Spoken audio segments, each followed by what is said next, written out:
Hello and welcome to Build Up to a Good Game. It's Spurs against West Ham United for the final fixture of the Premier League weekend. Kick off now in 5 minutes away, which means we're just a handful of minutes away from getting the lineups. A couple of changes for West Ham, one of which is forced due to the absence of Lucas Paqueta. Late fitness test for Neifigerd and Lucas Fabianski as well, but lineups will be with us in just a few minutes. Gonzo, how is oneself? I'm all right. I've just received a notification on my mobile phone to let us know that we're live, which is excellent because I wasn't sure until that point. So at least we know that's working. I'm all right, mate. I've been busy myself. I've not had too much time to think about Tottenham and West Ham and whatnot. What about yourself? Yeah, I'm all right. Nervous, I'll be honest with you, a bit nervous. Just been watching the Man United Leicester game. Man United are currently 3-0 up at home to Leicester, so that's good news for us. If we win, we'd go a point behind Leicester, which is not too bad, you know what I mean? So the league table's looking a little bit grim at times, but it can also look not too bad as well, depending on how you want to look at it. A draw takes us 16th, a win would put us just right behind Nottingham Forest and Leicester City, but a lot riding on this one, I think. A defeat today would make a really gloomy week and ramp up the pressure for next weekend's game against Nottingham Forest. A draw, I think, is okay, and obviously a win would be fantastic. But I'll be honest with you, Gonzo. I've got a little bit of nerves. It's not necessarily because of the fixture as to who we're playing. You know, surprised not wearing your suit for the cup final, Gonzo. But but it's not necessarily because of that. It's just because of, I guess, the importance of the game to try and get a little bit of momentum. We've sort of stopped the defeats. You know, we've been turning those defeats into draws. Now it's a case of can we start going one step further and turn those draws into wins and get up the table. So anyway. Yeah. Well, I did. This is, I don't think Moyes would see this as part of his job. Don't get me wrong, but I think it is an important facet of it, and that's. At the moment, we've got the feel bad factor, haven't we? So I think, to inject a little bit of positivity into the club, into the fans. Declan Rice said the other day he's sick and tired, finds it, well, I can't remember exact words, but words to the effect he finds it frustrating, demoralising, whatever, when he looks at the league table. So, yeah, I mean, getting away from there helps everybody, doesn't it? And, back-to-back wins, which is, I think, really what we need to achieve that, gets everybody talking about something different. It's very, very hard when we're struggling, when we are in the bottom three, which is where we are, to take any sort of joy from the fact that we're in the knockout stages in Europe. In fact, start worrying about it rather than looking forward to it. So there's quite a lot of messaging, which is really quite important, not only from him but from the performance that the team give, and I do think that's very, very important. We know the ethos because Mikel Antonio's actually just told us during one of his podcasts that that David Moyes' plan is to sit back for 60 minutes, and we could really do without that. I think we could, because they'll just pick us off if we do that. So I think starting brightly is going to be a really, really important one for this one. But obviously, you have the advantage. You know the team. I don't at the moment. Alison, yes, that is true. We win the Conference League, but end up relegated. We will be playing Europa League in the Championship. We will do. It's two separate competitions. It's not really a case of you must be the top flight. There's no requirement. It's if you win the Conference League, there's the prizes. You're in the Europa League next season, regardless of which league and division you're in. And arguably, that's why they created it. I think is it Lithuania don't have a professional league. They only play cups. I think Lithuania have got so few professional clubs. They only basically play a cup tournament, and that's it. And the winner of that goes into the Conference League. So the only way a Lithuanian team can get into the Europa League is by winning the cup, going into the Conference League, winning the Conference League, and getting into the Europa League. Yeah. I think it's a bit of one of these challenge games on Football Manager, because if you take a Lithuanian club to get into the Champions League, you've got to win the cup, win the Conference League, win the Europa League, and then you're in the Champions League, because the only way you can possibly get in it is by going. I wonder if anyone's done it without tweaking the settings.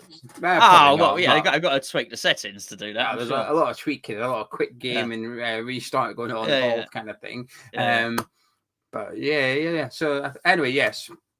Conference League, yes. Do you think it's an advantage playing Spurs today, in the sense that their fan base is a little bit unhappy at the minute, given the style of football and the results as well? I mean, I have to confess, when I was watching Newcastle last night, I think it came up top scorers in the league, and Spurs were third on the list. I was like, bloody hell, I never guessed that. If you asked me to guess the third top highest goal scorer, I think I'd have been going for Brighton or something, but not Spurs. But a little bit of pressure on them. Could that work in our favour? No.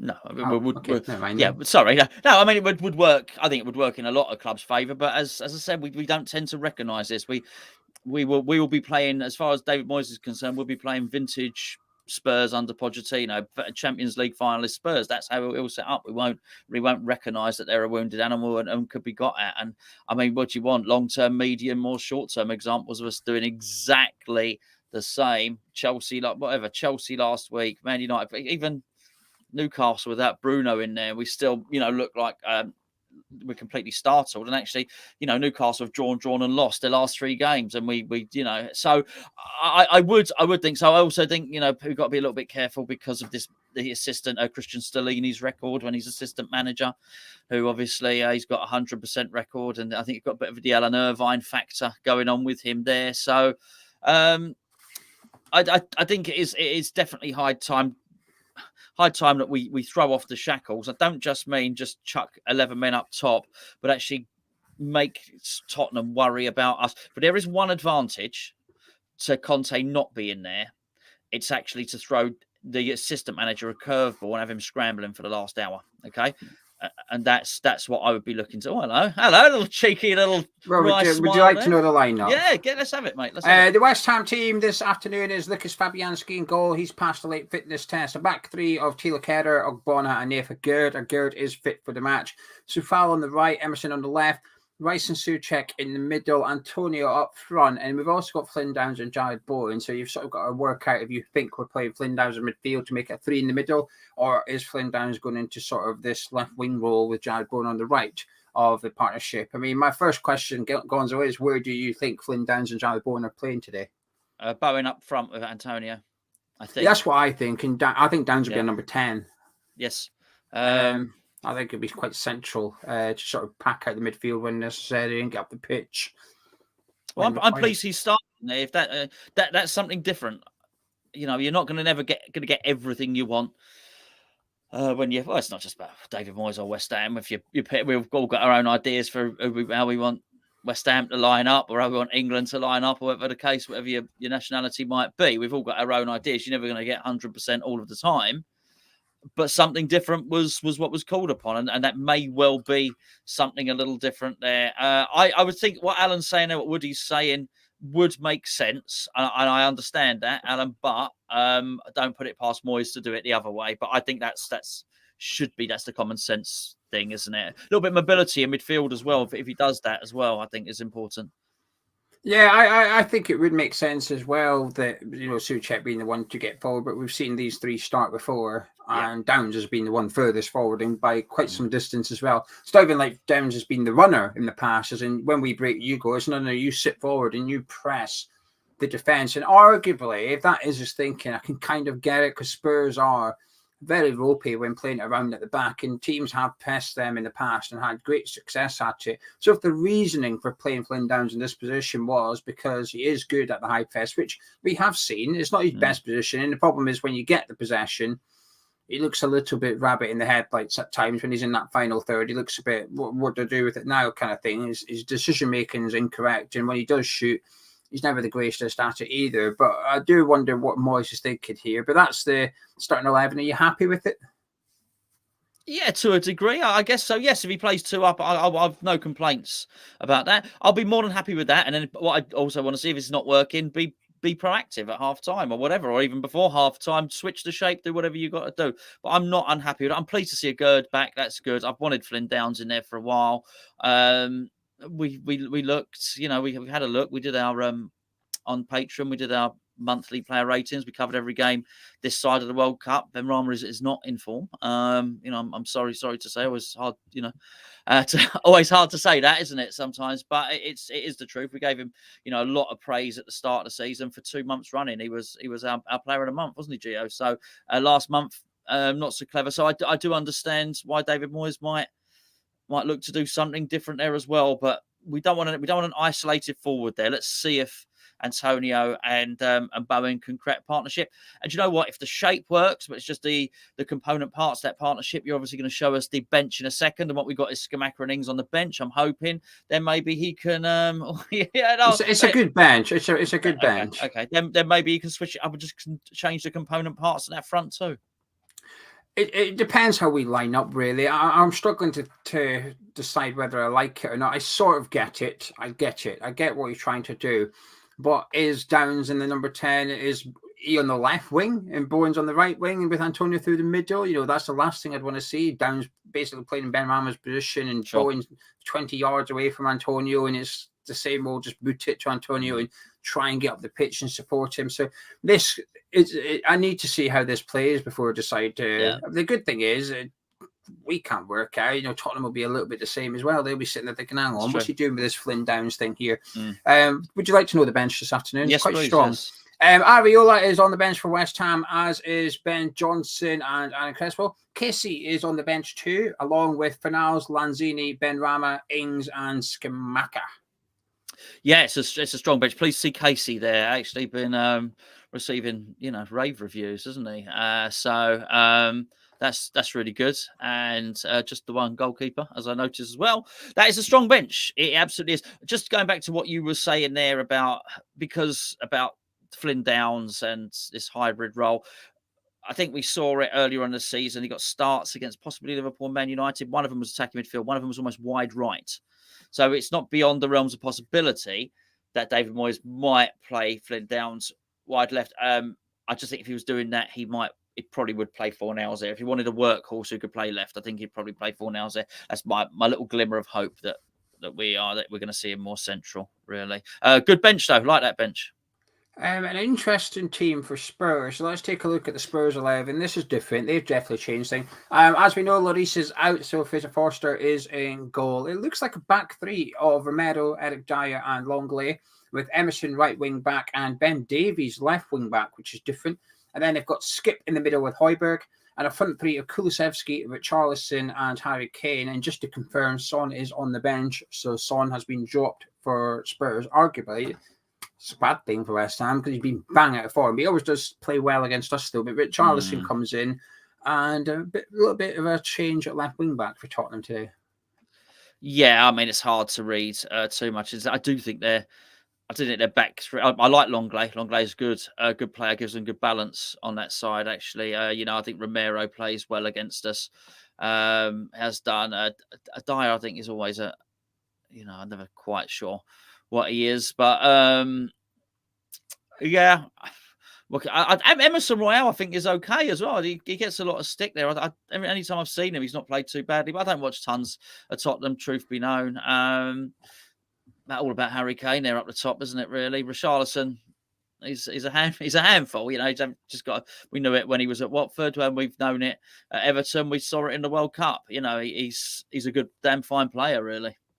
Yeah, I think Kerr is going to have his work cut out with Richarlison today on that side. Like I said, Son's been bang out of form, so arguably it would have been better to see him start. Richarlison gets the start that he possibly deserves. The left wing back one's interested, though. Pushing Ben Davies out to that role's perhaps surprising. We'll quickly take a look at the Spurs bench then.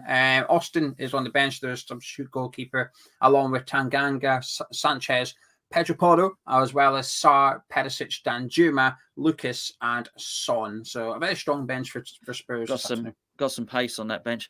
Just on that. So Longley is the guy that used to play for Barcelona, isn't he? Yeah. He's left-footed. The left-footed. Pretty sure. And I think he's quite fast as well. I'm pretty sure. I don't know. Mark, me and my European football is very, very sketchy. I'm pretty sure he's left-footed. I'm pretty sure that he's played left fullback before. So I'm just putting it out there. If you, because I don't know enough about Tottenham. If it's beyond the realms of possibility that Ben Davies plays left wing back, maybe that's something that he's doing. I don't know. The bench, pacey, isn't it? Danjuma's going to have a point to prove.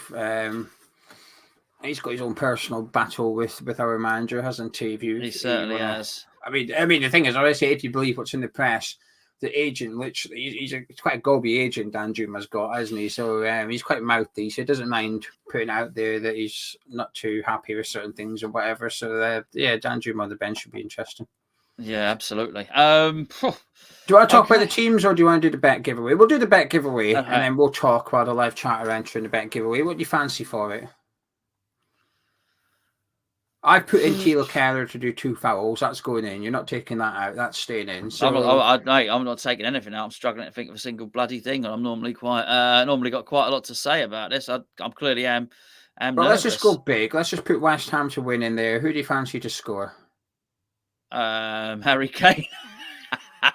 Pick a West Ham player. If we're going to win, pick a West Angelo Ham. Ogbonna.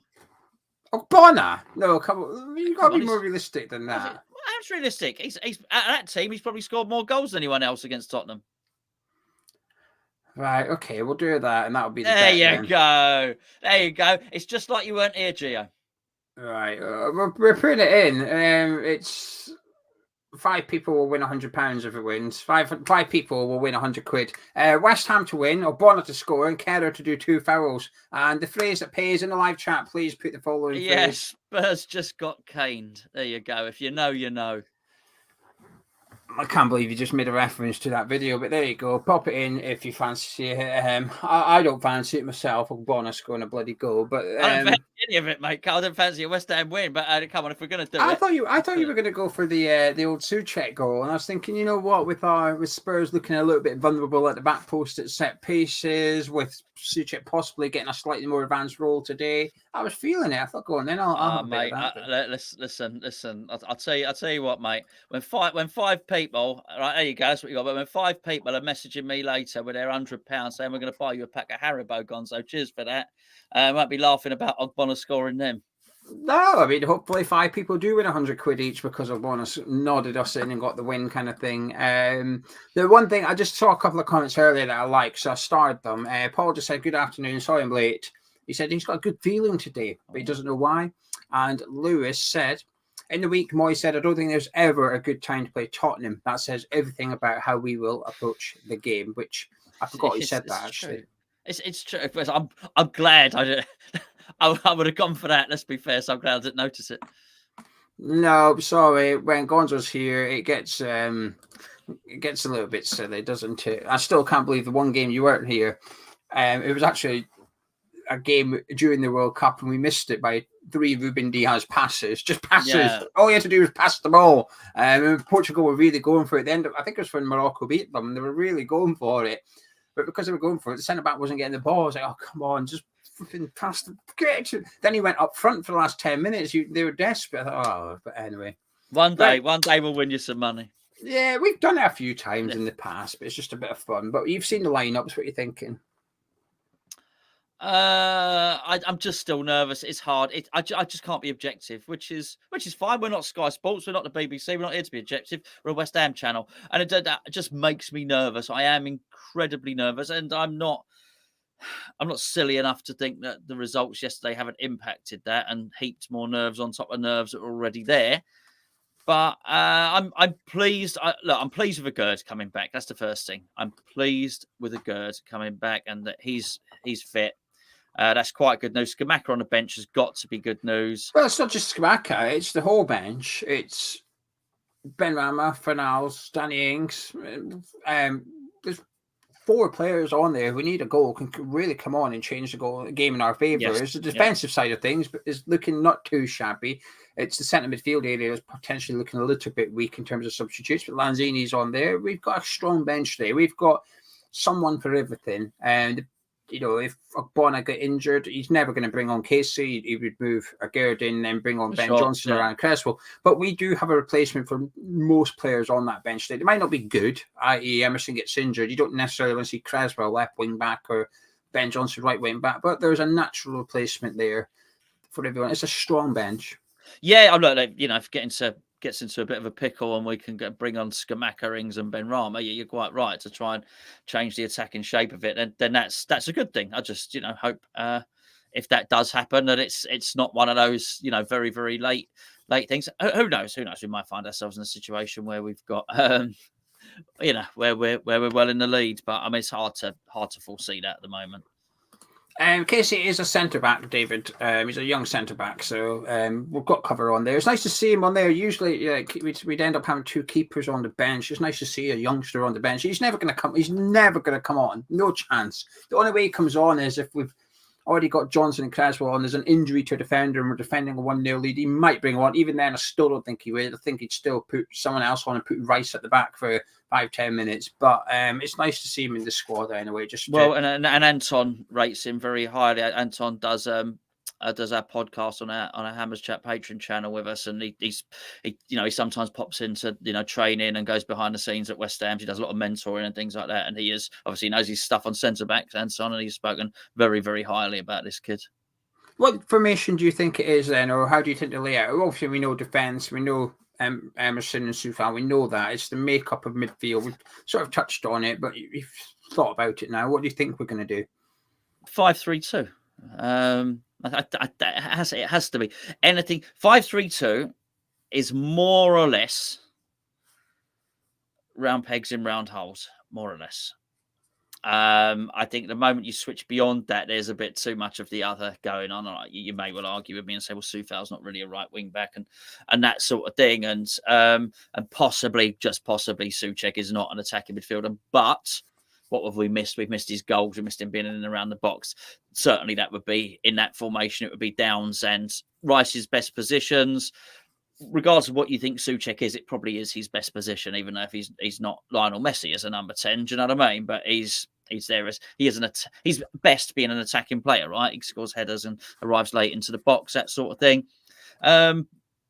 Maybe you would argue that that Jared Bowen's an inside right rather than a forward, but he's shown. I think he might be a bit of both. Yeah. I wouldn't be surprised if in possession, get your arse up front and get a little bit central and try and get close to Antonio. But when we're under the cosh, make sure you get back out there and help out Soufal down that right hand side. He's got strikers' movements. He's shown that already this season. He can find space in the box. He can anticipate, do all that fox in the box stuff. The problem is giving it though. Who's going to give him it? Well, the wing backs are crucial. If this is what Moyes is doing, the wing backs are crucial. Absolutely crucial. And if it doesn't, and particularly bearing in mind if Souček's going to play in that position, the crosses have got to come over, and Souček is going to have to, when we attack, Souček is going to have to get in that box and join Bowen and join Antonio. And I want to see a few more of those nice deliveries from Emerson as well. That's going to be really key today if it's going to work. Yeah, I want to see I want to see us sort of get a little bit dirty today. Tough challenges going in, little niggly fouls. Get a free kick on the halfway line anywhere inside Tottenham's half. That's it. Big boys up and let's get the ball put into the mixer kind of thing. I just want us to get back to basics and just make a real nitty gritty game and just try and win by any means. I don't care how we do it. We could have one shot on target all game and we win 1-0. I'll be delighted at the end of it. I don't really care how we get this win. But we've spoken a lot about our team, but the potential is definitely there against this Spurs team. Fraser Forster in goal is a big one. Now, Lewis has not been in great form, but he's not a good keeper anymore, Forster. Even at his peak, he was an average penalty goalkeeper. There's a weak link there. The centre midfield, Højbjerg, Skip. I mean, I'm not a big fan of Skip. He might go on to become a really good Premier League centre midfielder, but he's not that yet. I'm surprised he's not started Sarr, actually. So that's a... we can dominate the middle of the pitch if we wanted to. If our boys are on it, we can go toe to toe with that one. That's possibly the weakest midfield and one of the Sky Sports top 6 sides that you'll see all season in there with Skip and Højbjerg. There's opportunity to get at this Tottenham team. And when I say get at it, we'd have to throw the kitchen sink just through tactics. So, like I said, Spurs for their set pieces. We saw Man City; they got beat in the end, but Man City created plenty of opportunities to show us or show anyone that Spurs defending set pieces at the back post are not good at it. Overload that area and get the ball sent in deep. It was like what Newcastle were doing to Liverpool last night. Liverpool was struggling with it. Bang, Kieran Trippier, get that corner to that back post and we'll overload the back. It was working. They just couldn't turn it into the net. So there's opportunities there for us today. But now it's time to see what you guys are saying in the live chat. Please get your thoughts in. Could be about the West Ham team, could be about the Spurs team. Any hopes or worries you have ahead of the game, but make sure it's relevant to the match. And let's see what you're all saying.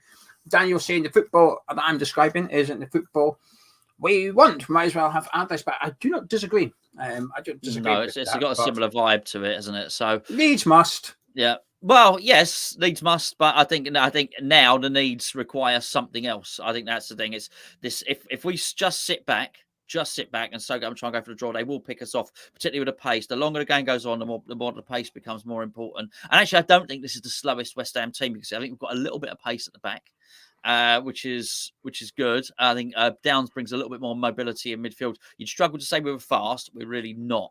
But we've got to make sure when we attack them, we've got to probably be going at Dyer. As I say, Lenglet's quite a quick player as well. So the longer this game goes on, the more pace comes into it, I do feel. Charlie Kerr says, wishful thinking, Moyes will play 2 up front. Downs is going to be on the left, helping to Mark Kulusevski. Theo, we didn't mind seeing Kevin Keane in charge. I think that's what he's replying to. Because the under-18s are top class. Another 6-0 win for the under-18s yesterday. Michael would like to see lots of low, hard shots at Fraser Forster. He really needs putting on. See, this is it. We can make a statement pretty quick in the first 5-10 minutes, and within 20-25 yards of that goal, have an effort, hit it low, hit it hard, and test him. Even if he catches them comfortably, just make him think, flipping out there, it's going to go at me here all afternoon. They're going to be pinging these shots, and just make him a little bit nervous. All it takes is for him to spill one or to put around the corner, around the post when he doesn't actually need it to him. The home fans will grow and they'll do that because they know they've got a poor keeper in goal at the minute. So it's not quite Roberto-esque, but let's Is this the one that does the podcast? Or is that Foster? No, that's Ben Foster. Okay. That's the Fuzzcast. Fuzzy. No, fair enough. Amber 1999 says our midfield should boss theirs physically and technically. We also outnumber them in there, so we've got to make the most of it. Charlie says a hoofball competition suits us just fine. John thinks the game will be won in midfield or possibly lost in midfield.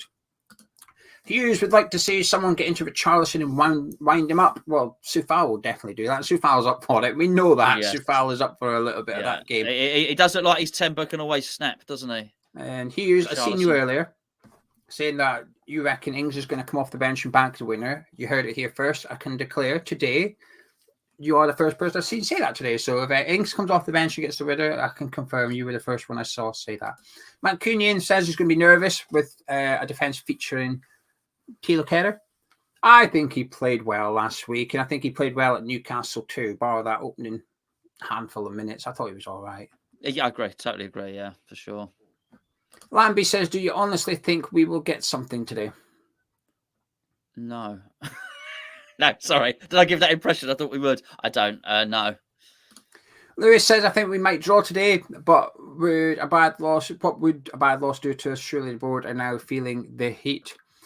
Artel says, I know you guys have to be optimistic, but this is one game I don't see us winning and draw. But we must be coming across as optimistic. I don't know what I've said this week. The first time I've ever been accused of being optimistic. There's someone in the chat telling me I've embarrassed myself a minute ago for something or other. I don't bloody know what. But I didn't see just that just generally. That one? Yeah. I want to read it. I don't know. I'm worried about it.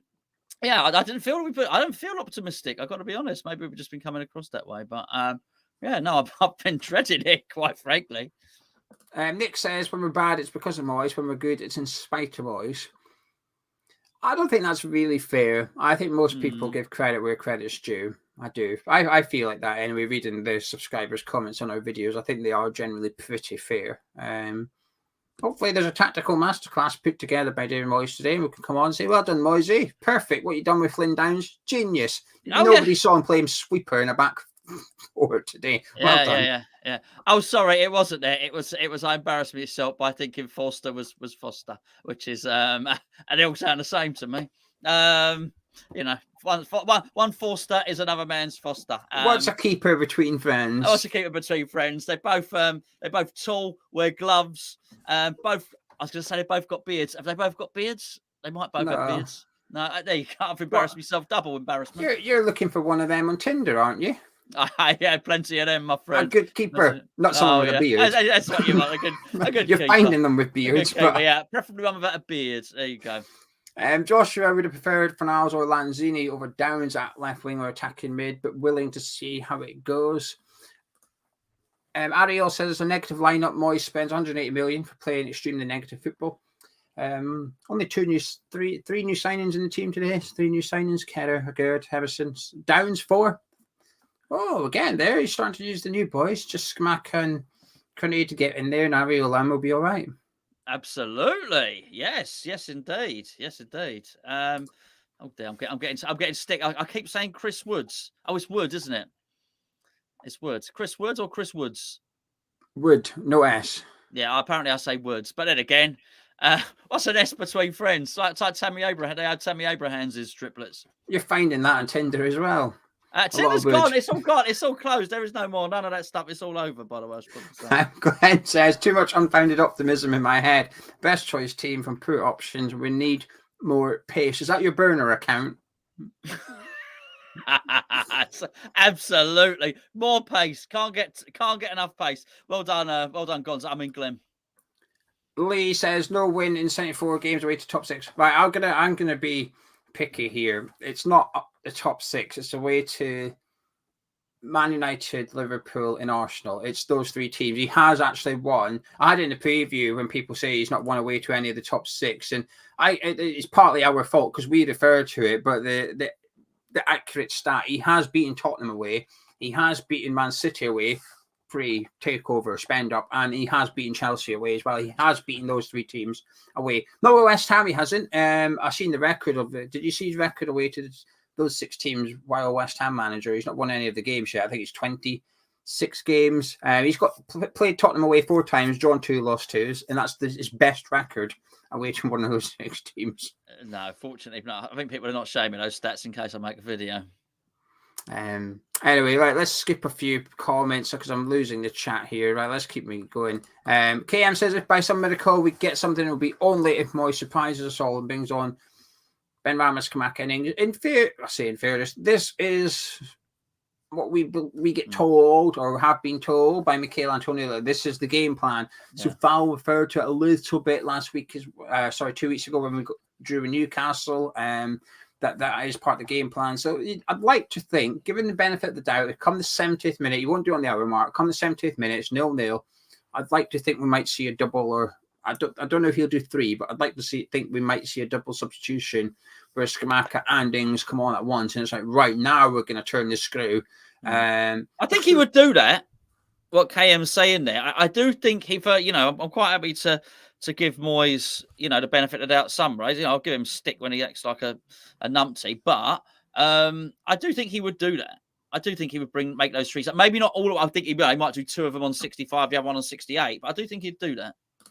Master says, I'm worried about this one. I have to admit, although a draw would look bad in the table, I certainly don't think it's a bad point in the long run. But to be fair, a draw moves us up to 16th. I think it's okay. What's a queef, Meister? Yeah. I tend not to.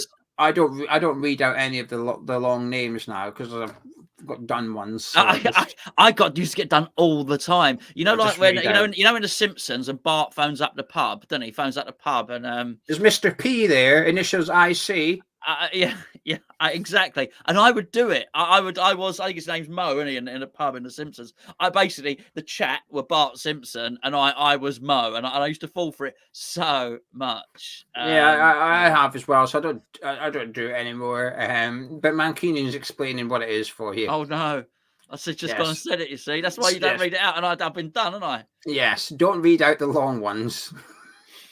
He's probably again, yes, it worked. It worked. I know it'd be him. You have just said a fanny fart master. And which is ironic, funny enough, it's not something I've ever said before. Well, there you go. You know what it is now, don't you?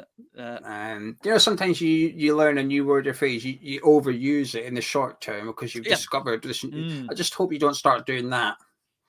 I've forgotten it already. Oh, there you go. Good boy. Well done.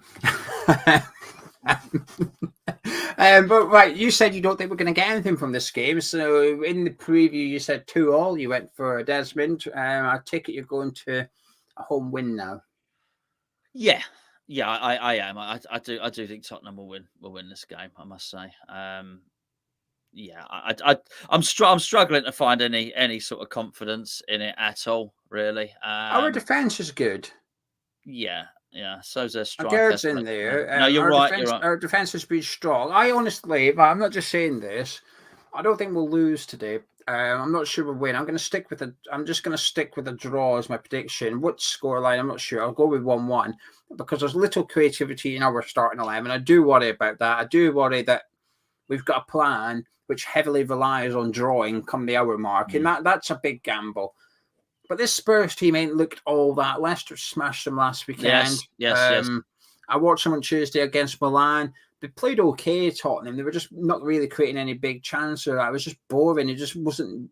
They weren't doing anything. And I thought their best player was Sarr, who's on the bench today. I think not having Perisic, I take that as a bit of a bonus. I think, Son's been dropped, arguably a bad thing, but he's still a dangerous player on his day kind of thing. And you could almost see him getting back into form against us. Kane loves it against us. I don't know what his record is. I just feel like he scores every time we bloody play them. Yeah, it does. So there is a worry there. Like I said, do I think we'll win? No. But our defence has been good. I've been quite impressed by our recent performances to some extent. It just needs a little bit more shackles taken off a little bit in order to go. But when we do go at teams, we are good. We have been putting teams under pressure and stuff, and we can win today. I wouldn't be surprised if we did win today. It wouldn't shock me. But if we do, it's going to come through 90 minutes of perfection defending. Our man of match will be a defender. I think it might come through us scoring a set piece, and it will be a nitty-gritty sort of performance from us, but we need to have a bit of that. In this relegation battle, we're going to need to have a spine. We're going to need to have attitude about us, and I want to see that today. Michael Oliver is a decent ref, arguably the best ref in the Premier League. Well, he's considered to be the best ref in the Premier League, hence why he goes to the major tournaments and stuff. I'm going to stick with my Geo Gonzo. I'm going to stick with 1-1. Yeah, I hope. Well, I don't hope you're right. I hope somebody others are right. Predicting. Yeah, there's some wins. We'll get your predictions in. While Gonzo's giving his final thoughts, get your score predictions in. But please, please, please, make it obvious who you're thinking is going to win. And I'm going to kick off with Charlie. Gonzo, take it away.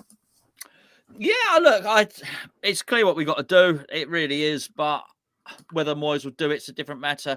Gio, you just said, I think we can win this. I think we can win this. But then again, I thought we could win against Chelsea. And I mean, during the game, it became evident that we could have beaten Chelsea, but we took our foot on their throats. And we just scored. They were capitulating. We took Antonio off at the point where he was looking dangerous. I thought we could have beaten Newcastle. Nothing that I saw against Bournemouth proved me otherwise, yet we're still petrified by them. And unfortunately, because we're petrified against these teams, even though we can beat them, we're sort of not. And so I think if we really went for it against Spurs, I think we could terrify them. I think actually what we could do is we could make that a very, very nervous stadium indeed.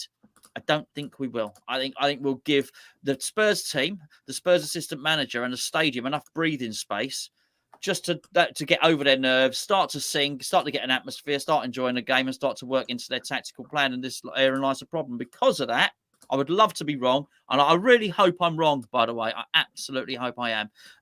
But I do feel that Tottenham will win 2-1.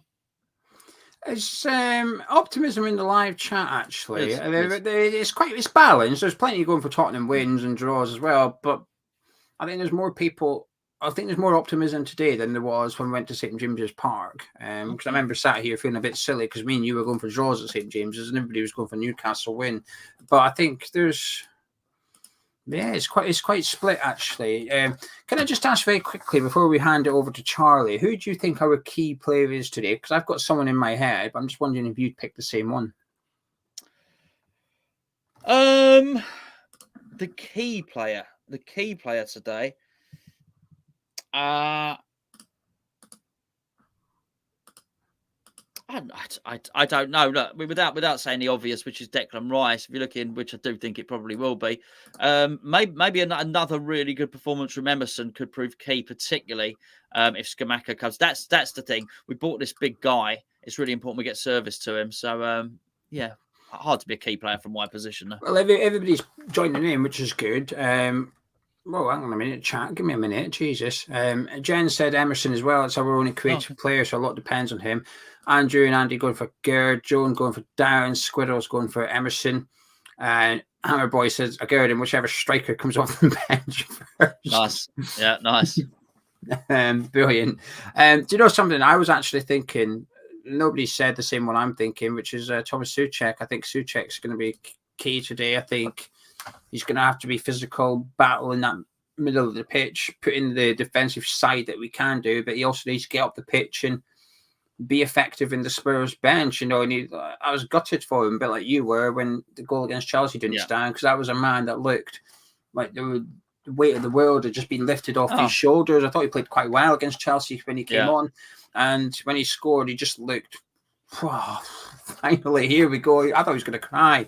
So we can have another one of those performances, and it'll be good. But interesting that everybody's saying different things. A lot of people saying Fabianski. I've said Gerrard is naturally, you need him to play well, but I do think if we can get Souček putting in a man of match performance, he makes a big difference at either side the pitch, which not everybody does. Anyway, let's get him in. Charlie, how you doing? I'm fine, thank you. How are you? Yeah, I'm all right. Did you do a poll today, or did you forget? Oh, I forgot until about 5 minutes ago. That's all right. Don't worry about it. Do you want what it says now? Do you want it? Because over 200 people have voted. Go on then. Come here. That's enough. 57% of people are saying it's all right. 27% said it's poor. 11% said very happy, and 8% are fuming. So it's kind of the usual breakdown there. The usual breakdown, but more on it's all right than it's poor. That's fair. It's better than I expected, to be honest with you. I thought a lot of people were going to maybe to be a bit downbeat, which I could understand given the lack of attackers or more defensive players in the starting 11. Anyway, myself and Gonzo are going to disappear, but don't go anywhere. Charlie's here to the full-time whistle. I'll be back at half-time to join him. While you're watching the stream, please do drop a like on it by clicking thumbs out. It generally does help us right now, because if people come onto YouTube and search Spurs West Ham, this video will be the top one recommended to them. They'll go, oh, hello, I have a bit of this. Thank you very much. So you liking the video helps us right now. Make sure you subscribe to Hammer's Chat as well. It's completely free. It takes 10 seconds. But anyway, Gonzo, I shall see you at full-time. I'll see you at full-time. Charlie, I'll see you at half-time. See Thank you, everyone. Thank you, Geo. Thank you, Gonzo. And hello, everyone. How are we all? Hope you're well. Hope you're good. Let's talk about these lineups then, shall we? It's a big day today. Not in the way that everyone talks about, because, you know, it always gets said, oh, it's the cup final for both teams. It's just one of those things we say when we want to make ourselves feel better, right? It's a big day because it's a winnable fixture for David Moyes. Now, is it going to be a win? I don't know. It's going to be a tough time. We've just had a whole conversation about how we've decided to go with the lineup. Let's take a little bit of a deeper dive into that. But as we do, I would love to know how confident you are, because the chat seems relatively confident. On a scale of 1 to 10, 1 being the least confident possible, 10 being the most confident possible, how confident are you of a West Ham result today? A result could be a draw, it could be a win, however you're vibing, I don't mind. But how confident are you of that happening? And while you do that, let's take a deeper look at this team very quickly, because I do what I do. I type it in and then I barely look at it. Okay, so Fabianski in goal. It's a back. So we've gone with the back five. We kept it the same. Sufal, Kera, Ogbonna, Aged, and Emerson makes sense, right? Makes perfect sense. After the last couple of games, I don't think you can really change that. I think my big concern would be whether or not Aged is actually fit and he's not being rushed back in. My hope would be that he hasn't been. But apart from that, that just has to start. Rice and Souček in the middle again without Paqueta being fit. That makes perfect sense, right? I like your opinion on who should start there. People might have said Fornals, might have said Downs. Downs is also on the team, which means that at that point, Souček is just the correct option, probably. Downs is interesting where he's going to play. You've got Bowen and Antonio. I agree with what Gonzo said at the beginning of the show. I don't know if they've come to some consensus or changed their mind since, because I haven't been watching. But I agree with what Gonzo said at the beginning of the show. My gut would say it would be Bowen and Antonio up top with Downs in a sort of 10 kind of position. That would be what I think it will be. We'll see how that ends up playing out. The substitutes bench. Areola's back. Johnson, Cresswell, Skamaka, Fornals, Lanzini, Ings, Benrahma, and Casey from the youth team, the young centre-back. So interesting there. We've got a couple of strikers. We've got some big-name strikers back. Fornals, Lanzini, Benrahma. It's not a bad bench. It's not. You're probably, the only thing you're missing from that is a more centralised sort of defensive midfield, but that's because we've got Downs, Souček, and Rice on the pitch. And I guess Lanzini could play a bit deeper if necessary. Fornals could play a bit deeper if necessary. Neither particularly great at tackling, but could do that role. Apart from that, though, it's a good bench that has actual impact on it, which is something that is rare for us. Let's have a look at some of these numbers. We do have bells. Just to be clear, there are bells available. As many as we need. Although, I'm not going to eat more than 3 because that's crazy talk. But there are bells available. Taz is saying minus 100. 1, 5, 2, 5, 4, 3, 5. Hello, Joan. How are you, my friend? I said that so weirdly. Hello, Joan. Sorry, I read it as if I was reading the comment out, but then I switched last second to say your name. Hello, Joan. How are you? I hope you're well. It's Jones out of 5. 1.14. 5, 6. I'd go with 5, 5, 5. Anything could happen. 4, 5, 1, 0, 2, 4, 3.5, 2. Oh, the game has changed here. We've gone from being a chat which seemed relatively, to some extent, a little bit confident, to just a tad, when you look at those score predictions, a tad confident, to one which is maybe middling to lower. Although, having said that, 7, 8, 6, 4, 2, 6, 7, 5.5, 7 for the draw. Was hoping to try immaculate pass. We don't know. He might have. That might be the way the teams line up. And if they do, all of a sudden we've got a win on our hands, is all I'll say. Is all I'll say. I'm really close to making immaculate pass to work. I've been trying off stream. And I've got it to a 3-3 draw. I'm really close to making it work. 6, Dan. Good to see Dan. An ambitious 69. Ooh, Dan. I love that from you. I love that from you. 10. There'll be some kind of result. Maybe 3 those Spurs. Fair. I'm trying to look. Yeah, it was for a second. I just forgot to switch the thing in the back end. Thank you for noticing that. Thank you for noticing. I appreciate that. I forgot to click it on the back end because Geo Gonzo used a different bit. It's a long story.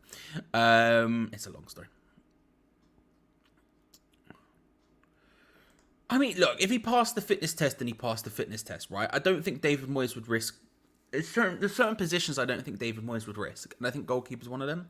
I think when you look at Agerd, you can understand how he would be tempted to sort of force him in if he had to, right? Agerd's played so well, he's been so good, that the idea of not playing with him is quite scary, and the idea of playing him sort of half fit sort of makes sense. You've seen him do it with Zuma before. Who else are you going to play there? If you're not playing him there, you're either going to go to a back 2, which I don't think he wants to do, or a back 4, however you want to word it, or you're lobbing Casey in there. And let's be real, he ain't going to do that. So the idea of Agerd getting put in because potentially he's being rushed back, whatever, makes sense. Fabianski doesn't. You have Areola on the bench. We've seen him put youth goalkeepers on the bench. He's not exactly going to make a keeper substitution. I think we would see a situation which Areola would go straight in if Fabianski wasn't fit enough. Would be my guess.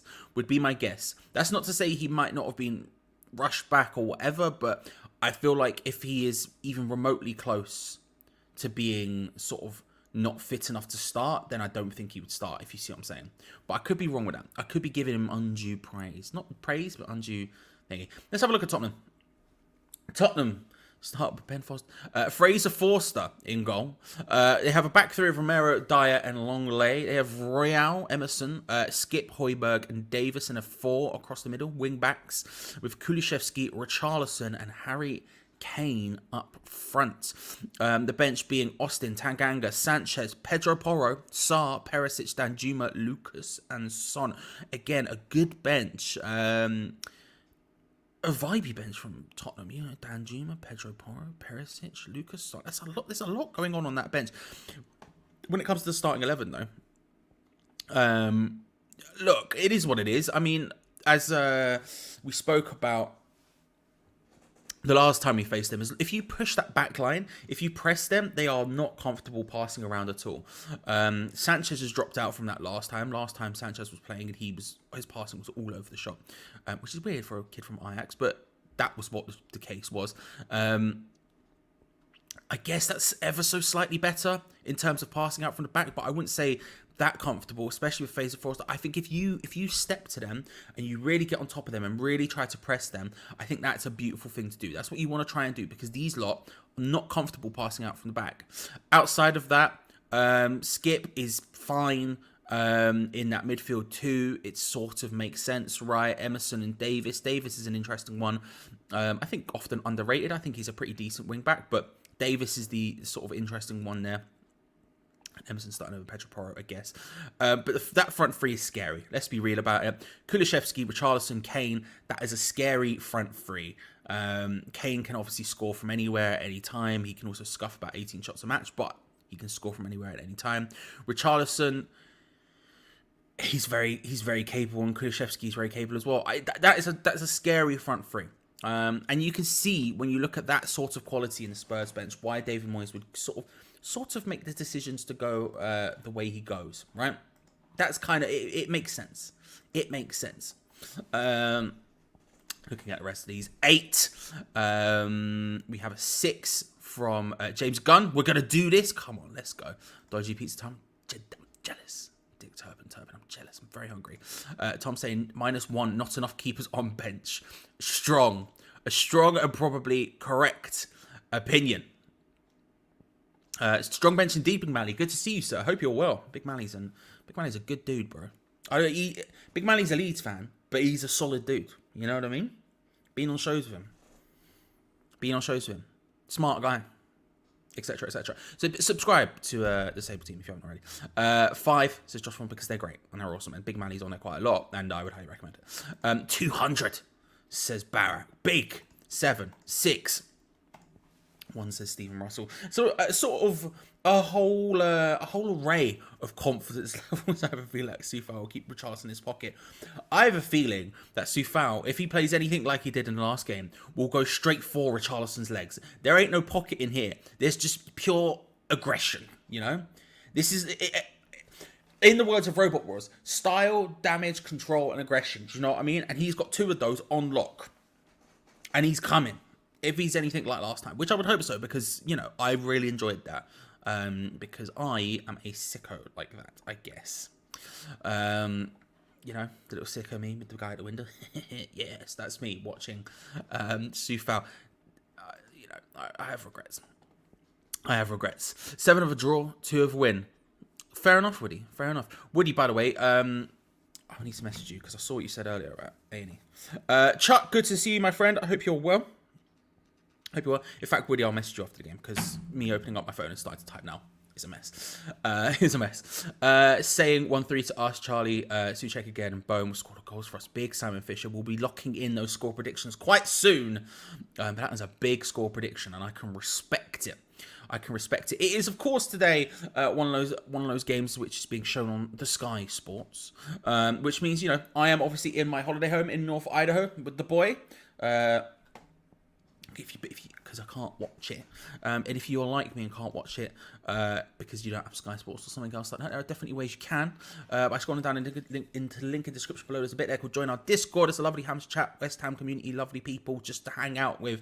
However, if you scroll down the left hand side, you might find what you're looking for. Ricky's dad, thank you very much. Like the video. 300 likes is the goal, as per usual. And I tell you what, we're at 241 already. We are vibing. We're flying. We are moving at a fair old rate.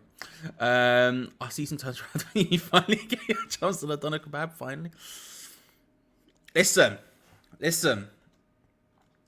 It might happen sooner rather than later, Major. I'm very hungry today.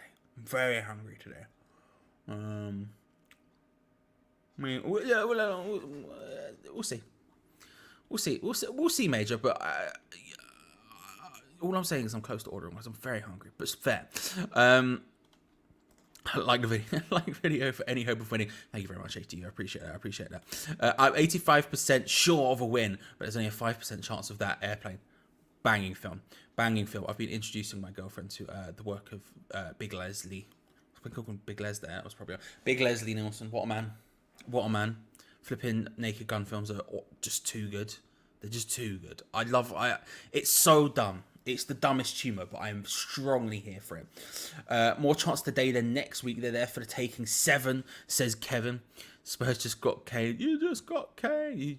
The fact that just lives in my head. That's just in my head at all times. I can't not think about it. It's just forever in my head, just etched in there. I can't not think about it. One leg is better than none. You're not wrong, Celtic. Important that Soufal doesn't get too carried away to their aggression without crossing the line. Fair, Stephen. Fair. I can respect that. Although, having said that, then I rescind my comments. Although it wouldn't surprise me if Moyes trusted him more with no arms than he does Ario. To be fair, for some reason. I would, man, but the snow, you know, the snow's so bad today. You know what I mean? It's just a big problem. You know, we can only hope. We can if it dies down, maybe I'll just leave the stream to Danny. And then we'll come, and then I'll come back. But the snow. He's a centre back. He is a centre back. Casey on the bench, which we'll be getting to now, is a centre back for the under 18s. I hear his name getting spoken about a lot. I've never seen him play. Well, actually, I've seen him play when he came on. Did he? He came on. I don't think he came on in the cup game, but he came on in Europa Conference, I believe. Maybe is that what happened? That's how I feel like it is. That's how I feel like it is. Come on. Shout out Christian Mulgrew. Mulgrew, what a surname, by the way. Apropos of nothing. What a surname, by the way. But yeah, I believe so. Scott, how are you, sir? Hope you're well. Hope you're good. Let's get on to this bench, though. The bench being Areola, Johnson, Cresswell, Casey, Fornals, Lanzini, Benrahma, Scamacca, and Ings. Sub Bingo is the game where we predict when David Moyes will make his first substitution. You don't have to get the name right, although they are running along the name. If you want to add a little bit of extra spice, get it in there. You don't get the exact substitution. The minute is the only thing that matters. I'm going to lob a 69 as per usual in there, and I'm going to say Scamacca on for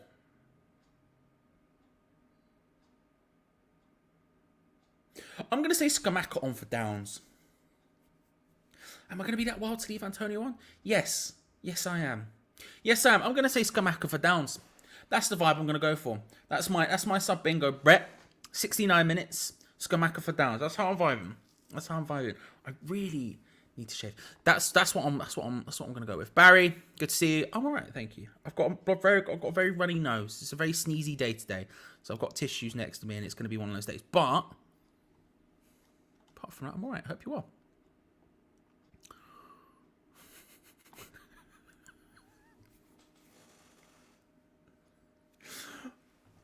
Oliver Farlow says, my surname is just two boring words stuck together. Oliver, listen, it happens to the best of us. I would say, but it's combined into something more fun. That's the positive I'm going for. Dave is hitting a solid 69. Lewis is saying they're confident of a draw, but no confidence in the win. I think that echoes most people's opinion. That's fair, Lewis. I think that's fair. HDU is going for the solid 88 minutes. Casey for fab. Wild manoeuvres like that. Even then, won't bring on Aria. 76 minutes, light for like. Ricky's dad saying 70 minutes. Ings, Scamacca, Benny. A triple sub. A big triple sub in the 70th minute. You love to see it, Ricky's dad. I would be hyped. I would be very hyped. 63rd minute, Scamacca, the attack for Downs. Yeah, it's kind of, I don't know why I've got that in my head. I've just got that vibe. It's just happening to me. Will be, apologies, James, I'm all over the shop apparently. Will be Fornals for Downs in the 59th minute. Yeah, I could also see that actually. Now you're saying it, I could also see that. That seems more likely than what I'm saying, but I've gone with it anyway. Scamacca and Benny on at half time, says Freak on Unleash Gaming. Bowl changes at half time. It wouldn't surprise me if he made some half time chases, to be fair. It wouldn't surprise me. I hope you're well, bro. I hope you're well. And I'm alright. I just got a cold, you know how it goes. Maybe 60 minutes says UK Cockney Boy. 57th minute Ings for Bowen, says Devo. Scam on with Ings, Downs, and Antonio off. Yeah, that sounds quite plausible as well. Going sort of full force. Maybe you put Jared Bowen in that sort of 10 position behind potentially. Maybe. Yeah. I was just gonna double check A, if you were okay, and B, if you still wanted to do today. If you didn't want to, then obviously no pressure. It's a big thing. But I hope you and Kate are right. And there's no pressure, by the way. There is genuinely no pressure. Again, subbed by the 30th minute, says Daniel DaCosta. Scary, Daniel. Stress. I respect it, and it's potentially accurate. But stress. First minute, Antonio injury. More stress, says Harry's done. 68th minute, Benrahma and Scamacca on for Downs and Antonio. Yeah, that's pretty... Yeah, Benrahma is known for sort of playing in that role behind. Because when you've sort of got the team constructed, you have that sort of... If we are playing the two up front, like myself and Gonzo have both said, we think we are, then it makes sense, right? You have that 10 behind, which we've played in Europe, and Benrahma has played that role. He's done it under David Moyes a couple of times, so it would not shock me actually to see him come on in that sort of position behind the front two, if it is indeed a 3-4-1-2, however you want to word that formation. the disabled team. Stuart is here as well. 70th minute Ings for Stuart, my friends, my G. Subscribe if you haven't already. Disabled team. It's a Leeds channel, but they do good general Premier League football stuff as well. And I cannot recommend Stuart enough. He's a lovely man. He's a lovely man, and he puts in the graft and he makes good videos. And as I say all the time, extra time. Favorite show on YouTube. Favorite show on YouTube. Favorite show on YouTube. Missed this week's because I was out. Went back and watched it when I got back in. Just enjoyed it, you know. It's just that sort of, you know, bingeable content. Ings, Skamaka and Benny. There's a lot of Ings, Skamaka and Benny stuff going on. I respect it. Sorry, I just wanted to do that. When I saw it, I just had to do it. That's the only reason. Val says no way that Moyes would ever do Skamaka for Downs. I don't know why it's in my head. But it's just in my head. Scott, I'll lob the teams up for you there, my friend. There you go. Here you go. Where else are we at? Skamaka for Souček, 57 minutes. Ooh. You're talking my language, Barry. This is the problem. After this, I'm going to have to go shopping because there's nothing in. And I might just get both of those and have them at one. I'm very hungry. I'm thinking a lot about food right now. But chicken soup does sound like Christ. Smeet saying 81st minute, Lanzini for Downs. Oh, my boy James is here. Big up Charlie, 83rd minute when we score 3 revisited. Subscribe to E20 as well if you haven't already.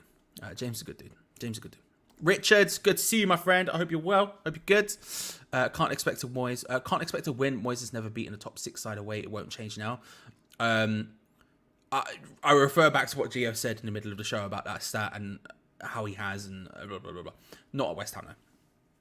Not at West Ham. Still. Enjoy the game, Mally. We are, of course, a couple of minutes away from the game.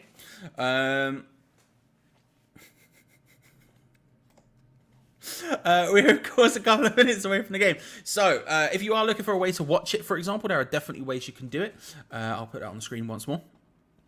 On top of that, I should say that there is a timer in the top corner of the screen. You'll see it in just a moment, and that will say how far behind you I am. Because today it is on Sky Sports, this will probably say a little bit behind you. It's just the way these things tend to go. However, if you are here just to watch the build-up show, thank you very much for joining. I appreciate it. We have an entire day full of just videos for you. We have at first the watch along up until halftime. It will be me. Geo comes at halftime. We then we then discuss it briefly. I go to the toilet and all that stuff. He then talks sense, talks with you for a while. Then I come back. We do the second half together, and then of course at full time we have a live review with Geo and Gonzo. So if you haven't already, make sure to subscribe and hit that bell notification button because we just do stuff non-stop. We do stuff non-stop here, and I don't see why you wouldn't want to get involved on a more regular basis. And hey, while you're down there, like the video, because it does actually genuinely help us out massively. Now, it's that time, ladies and gentlemen. We're about 2.5 minutes away from kickoff. It is time to lock in those score predictions. Final score predictions. We've gone through the teams. We've gone through the subs bench. Geo and Gonzo have gone through it at length. We've gone through it at length. We thought about it for at least an hour at this point. Let us now decide finally what the score will be. Let's get those predictions in and let's lock them in. I've decided to just go with that as a movement now. I've decided to just go with it. It is what it is. We're here now. You know what I mean? We're just here. We're just here. Peter saying we start need to get some wins. As last 4 league games are Manchester United, Brentford, Leeds, Leicester. We need to get wins at some stage. I don't really care where we get them. We just have to get them at some point. Like I said, I'm always more concerned about performance. For me, today, I'm looking at performance, right? Come on, Barricade Records. Come on. Oh, bro, I saw this. I'll have to come back to this. I saw this. I didn't see the Discord video, although I'll have to go check that out. But I tried to download Me, and I couldn't because I didn't have like certain things unlocked because I only just started playing. I will say 2K22 is kind of great. I'm really enjoying it. But I need to unlock stuff before I can download Me. But I saw Me, and I went wild. My girlfriend was next to me as well. Anyway, sorry. I need to come back to this. And I need to look at the video in the Discord. There is a fly around me. It's bugging me. I feel like I know it's all about performances at the moment, right? And it's annoying because the last game, for example, we got a draw, and I think there was some sort of vibe about whether or not that was good and everything else, whether we should have won, all of this sort of stuff. Because I think for me, I'm still just concerned about performances. Today is a performance day for me. I know it is Spurs, and we all want to beat Spurs and with this, that, and the other. I understand that, but for me, at all times, it is always just about that. It is always just, can we get the performance out? Because eventually they will start getting wins. I know there's added pressure because of the results this weekend. I understand that. But for me personally, I don't mind too much as long as we get the performance out. Because that's the important thing. Random results, random wins here, there for other teams don't really matter too much to me. What matters is that we keep getting the performances, because then eventually the results will happen, and then eventually we can move forward in a much more vibey manner. However, what am I looking for? I am looking for this. Yeah. Let's have a look at what you're saying. The match will have kicked off in just a moment, if not now. I'm just currently trying to load up the North Idaho TV network, as it were. Where's the thing? There it is. 4-2 to West Ham, says Harry. Nil says Woody. Lost in coming. Not waste my time watching this. Fair. I just wouldn't waste your time watching this in general. Do you know what I mean? Why not? Why? You know my vibe. 1-0 says Nick. 2-3 says Celtic. I say it wrong every single time. I still can't remember. I'm such a doofus, bro. I'm such a dum-dum. Has Kane broke a record or something? Maybe. I don't know. Maybe. I don't know. 2-0 Spurs. Team's taking a knee just so I can get the timer. Here we go. And we're underway. Come on, you Irons. Deploy the boys. West Ham versus Spurs. It's time to run two things at the Tottenham Hotspur Stadium. Jarrod Bowen instantly getting on top and giving away a foul. 3-1. 2-1 says ADASA. David Moyes, there is never a good time to play Tottenham. Just get out. Just get out, David Moyes. Sorry. David Moyes. Sorry. Roger, I'm all over the shop with that one. I don't know how I've managed to do that. He's quoting David Moyes. Listen, it is what it is. It is what it is, as I say. Sending it with Ghost Hope even chat. Thank you very much. It's very kind of you. Very kind of you. 1-1 draw. I'd probably take that. Smeet says 2-0. Wes says 3-2. Oh, shot early. Oh my god. Jarrod Bowen just fires in a shot early from the D. It just pops up to him on the edge of the box. We take a quick throw in. It's nicely done. Souček hooks it back towards Bowen, who hits it first time, just fired wide. I tell you what, we are starting this game. We're starting this game hot. We're starting this game firing. Sorry, I just got something slightly in the way. I had to look weirdly. Thank you very much, Val. Thank you very much for the $9.99 for the full-time fan. That's very kind of you. Remember that one time recently that Charlie was not 20 minutes behind the broadcast magic? Yeah. Never again, Val. Never again. It's just where we're at as a thing. As a thing. I've had to skip past a lot of things. You didn't miss it. I just didn't say. I'm gonna say 1-1. I'm gonna say 1-1, Lewis. I'm gonna say 1-1. Yeah, Dean's saying going Desmond 2-2 all over us. 2-1, 1-0 West Ham, 6-0 Spurs. Moyes out. Jesus, Sean, please. Hopefully 2-0. Just stressing me out, Sean. Hopefully 2-0 West Ham, says a different Sean. Spuds losing. Spuds 1, West Ham 2. Keeper OG and Ings twice. Oof. We're going to lose 0%. We're going to lose 0% confidence. 5-1. 1-0 Spurs lot. 2-0 or 3-1 Spurs. 3 points critical after results going against us, says Gary. 3-1 West Ham. Free kick comes in from West Ham, headed on. Ooh. Again, tried to head it on towards Ogbonna. Højbjerg is claiming very emphatically that should be a Spurs goal kick. It was a free kick from near in the halfway line, pardon me. Well, Bonner is offside, but he doesn't get a touch on it. Højbjerg does it. He says he's offside, though. It is what it is. It is what it is. Going to be another early corner for West Ham. Declan Rice, who's now apparently just our corner kick taker for some reason. That's just the way we are at life now. Whips it in. Doesn't beat the first man.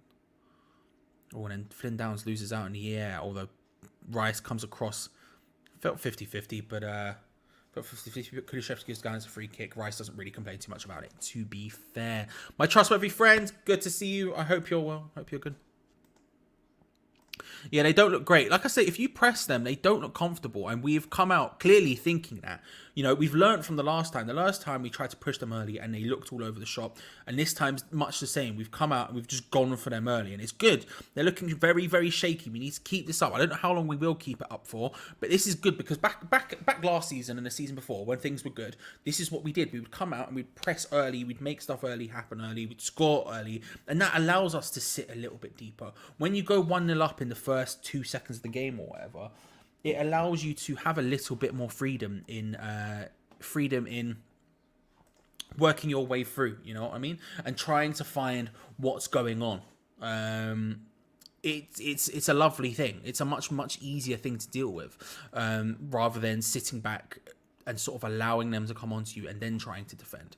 And we don't really tend to do that often anymore. We tend to just sort of sit back and absorb in the opening stages of the game. Whereas today, it seems like much the opposite. We've come out and we've absolutely gone for them. And we're winning a lot of set pieces because of it. Winning a lot of set pieces because of it. And we're on another one here again. Souček battling for it down the right-hand side. And the big boys can come up. Angelo Ogbonna in the dome approaches Declan Rice and Jarrod Bowen doing the double corner kick thing for some reason. That's just a thing that exists now in modern day football. Don't really know why. Whipped into the box from Declan Rice. Doesn't beat the first man. It seems like a gigantic waste of time to me. I don't know. It just feels it. Danny Dyer's Chocolate Homunculus. Big up Charlie. But thank you very much, sir. I hope you're well. I hope you're having a good day.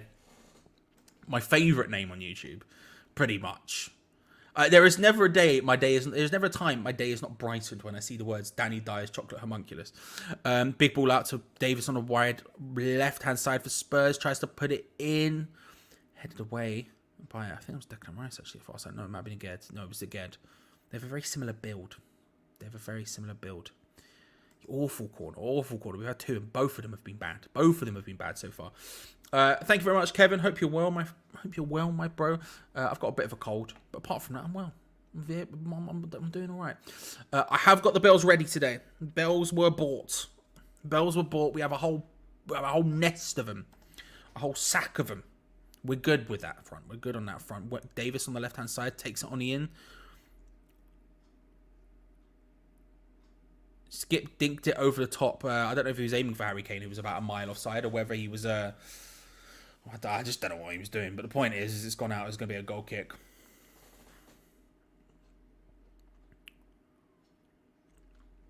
We're doing really well in this opening stages.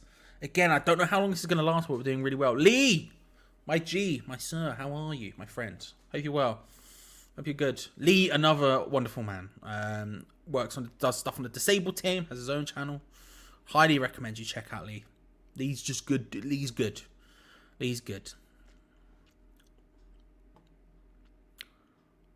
Hope Lanzini is ready for another worldie goal today. We might need it. Although again, the high press is working. Souček battling. Very awkward from Spurs defending. I tell you what, Souček is doing well right now. I don't know whether or not just having Downs in there with Rice is helping him a little bit, but he's just been given free roam to sort of be around everywhere. I've still not managed to figure out where Downs is sort of what he's doing today. It feels more like a flat three in midfield than it does maybe one playing as a 10 or something. But Souček is getting so far forward and he's creating all sorts of problems for Spurs. Richarlison swings it across. We give them no time and space in their third, which is really good to see. That's not a bad cross, though. Headed away well by Thilo Kehrer. Kane collects on the edge of the box. Davis tries to lay it off to Richarlison. And then Souček again getting in there. Good work, Thomas Souček. Lost out, though, by Jarrod Bowen. And again, Thomas Souček getting in, trying to defend. long lay almost managed to get ahead in. I tell you what, Souček is playing. He's doing well. He's doing well. I tell you what. He's on top of him today. Just all over the shop. Big, the most typical of a box-to-box as well. He's getting forward, causing on problems, getting back, doing good defensive work. I tell you what, he's doing really well today.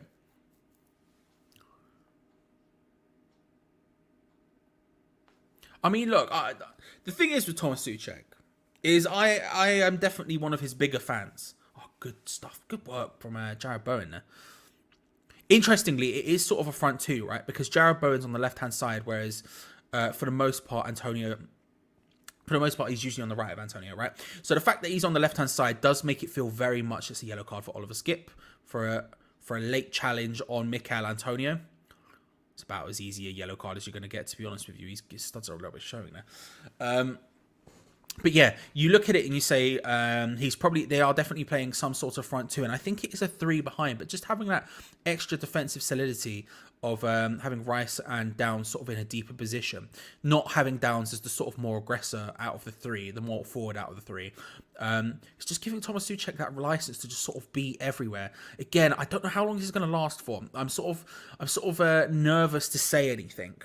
For example, we're in the midfield third right now, and there's not much pressing, not much pressure going on, which is sort of blocking off their passing lanes, which is just, for us, it's against a team like Tottenham playing a back 3. I don't think that's going to be particularly effective. Having said that, they've not been able to progress yet.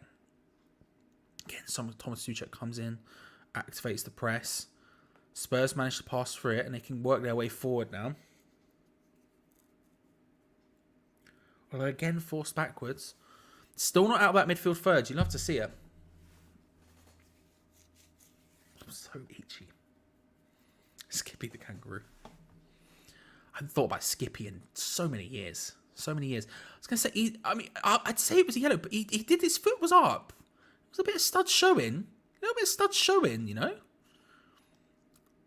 Like, I'm not gonna sit here and suggest it's but yeah, it's not even 10 minutes, Charlie. We need a 90-minute performance. Yeah, but I'm talking about the first 10 minutes. I can't talk about the 80 minutes that hasn't happened yet. With all due respect, gents, I can't talk about the 80 minutes that hasn't happened yet because they haven't happened yet. We have to take it as it comes. Do you know what I mean? We have to take it as it comes. I'm not sitting here saying that we're going to win the league because we've had a good 10 minutes of football or Souček's the best player in the world. Do you know what I mean? I'm just saying, we need, I can only discuss the 10 minutes that's happened. And in the 10 minutes that happened, I think we've played well. I think Thomas Souček's having a great game. And we'll see where it goes from here. If by half time he's not playing well, then I'll say, I thought he played well for 10 minutes and then it dropped off. It's the way it goes. I can't really do much about it. Madman, good to see you. Touch my phone, call me It's the tremendous Charlie. How are you, sir? I hope you're well. We got Scott and Madman in today. That's how you know it's a good day. Spurs in the box. All big claims for handballs from Spurs. I couldn't see it. We'll have to see the replay in a second. But big claims for handballs from Spurs. They all seem to have stopped claiming now, which makes me feel like maybe it wasn't.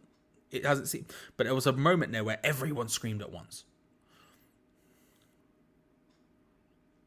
But then again, look, that's what I mean. They were just in our area, right? They had that handball claim, and all of a sudden they're all the way back at their own. Oh, that's not a bad ball from Davis, but it's cleared away from Nathan Agard. Big ball over the top again, looking. Big searching ball forward from Spurs, doesn't quite work out. Michael Oliver's going to just pause the game where VAR will check if it was a handball or not. Richarlison on the ball.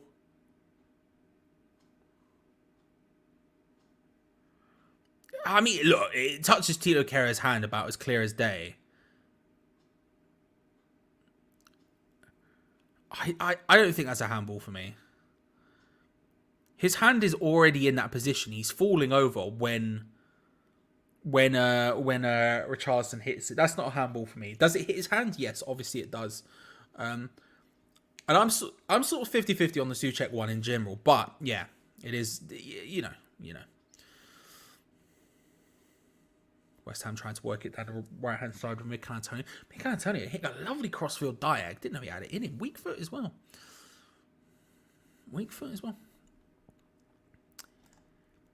It hits his hand as clear as day. The olden days it's given. Yeah, you're not wrong. I don't know. It's just one of those ones where he's sort of. You're not wrong, Lewis. He's sort of falling over already, so his hand is sort of there. I don't think you, as a footballer, you would be insane enough to bend over and try and stop the ball with your hand on purpose. Do you know what I mean? That's kind of my logic, I guess. If you're thinking about it like that, whipped in. Kera trying to just whip it in, can't quite make it work. Emerson, that felt like a foul from Kulusevski. I mean, Emerson's decided to take it a bit too far with the I'm in pain thing. He gets straight back up and collects the ball. Bit ridiculous with Emerson there, a little bit. But yeah, no, I don't know. I think if you're a defender in the box, I don't think you would risk bending over to touch the ball with your hand. I guess is my logic. I don't know. Kane was offside, so handball didn't count. I'm trying to remember what Kane even looked like in that bit, and I can't. Nope, can't remember. Probably a vast improvement, Scott, if we're being honest. Probably a vast improvement. I'll take that.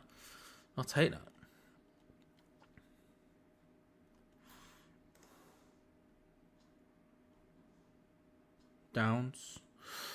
Rice. We've started the game well. Don't get me wrong, we've slowed down a little bit, but we're very in this game so far. Even now, when we've slowed down a little bit and we aren't getting those chances we were getting in the early stages, we're still very much in this match. Having said that, Spurs... Ooh, I tell you what, Spurs are cruising for a red card today. They are moving very wild. Højbjerg there then go flying in. With a couple of big challenges in the middle of the park. They are cruising. They are overly fired up right now.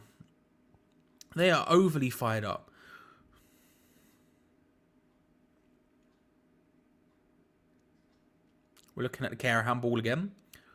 He gets pushed by Richarlison, who's on the ball. Richarlison holding him off. Don't get me wrong, I'm not saying that was a foul, by the way.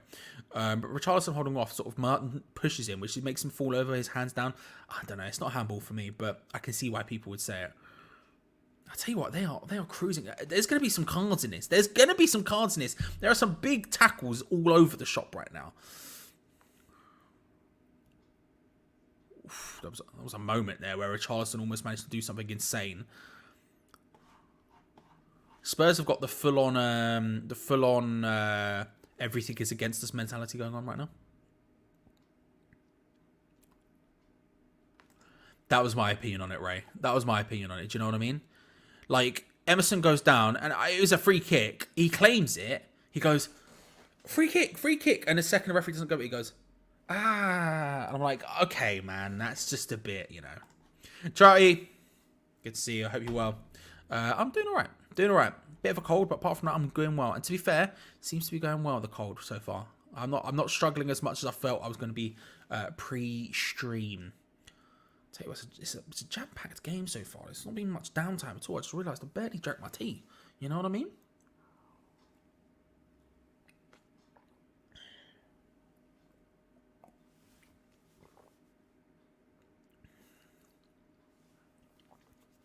Gerd finds Emerson wide on the left-hand side, trying to play it forward. That's nicely done. Jarrod Bowen collects it. He's got Antonio just ahead of him, not really making any interesting runs, but Souček is also there. Fired in towards Souček, just... Ooh, close.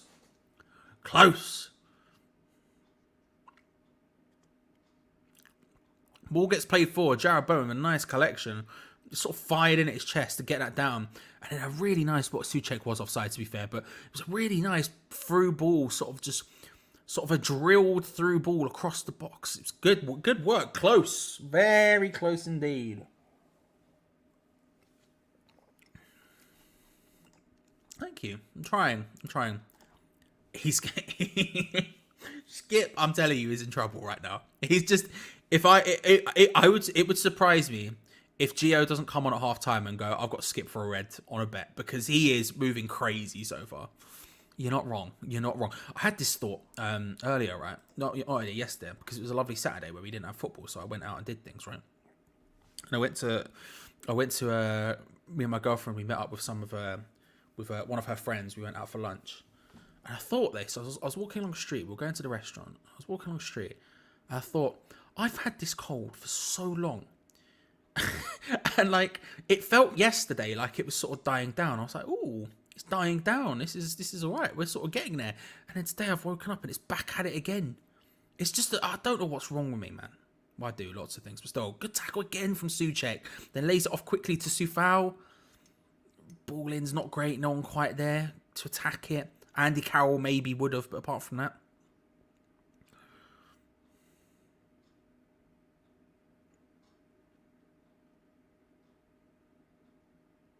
Also, to whoever said it, I forgot to bring up a comment at the time. I should have. Let's not do a Geo's right t-shirt. I feel like that will only stress the situation more. I feel like that will only exacerbate everything, you know? I think that'll only exacerbate everything. David Moyes, not won in the last 12 games at Tottenham. 5 draws, 7 losses at last 4 clubs. Also known as vibes.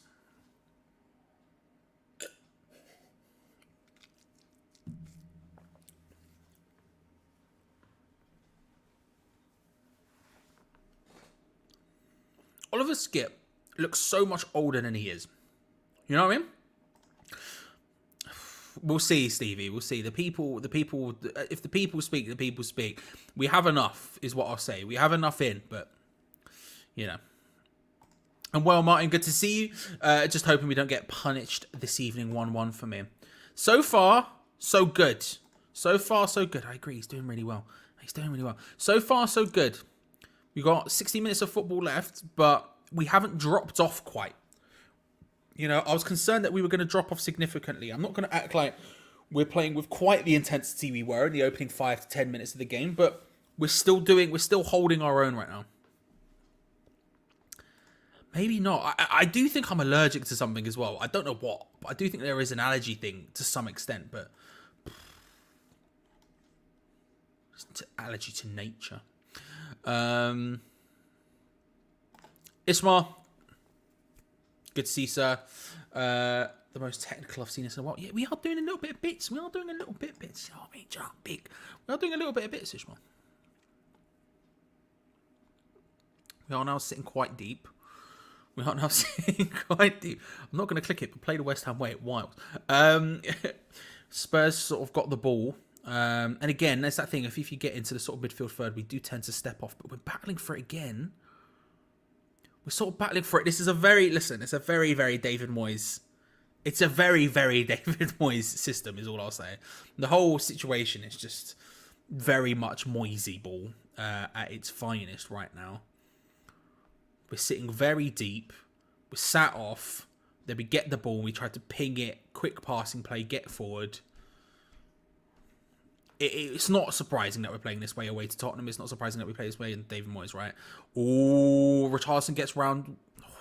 Tell you what, that's good work from Vladimir Sufal. Richarlison spun Thilo Kehrer there. And he, to be fair, he recovered well from it and was probably in a good position to try and put pressure on and potentially stop it as well. But he didn't need to because Vladimir Sufal came across and just stopped that.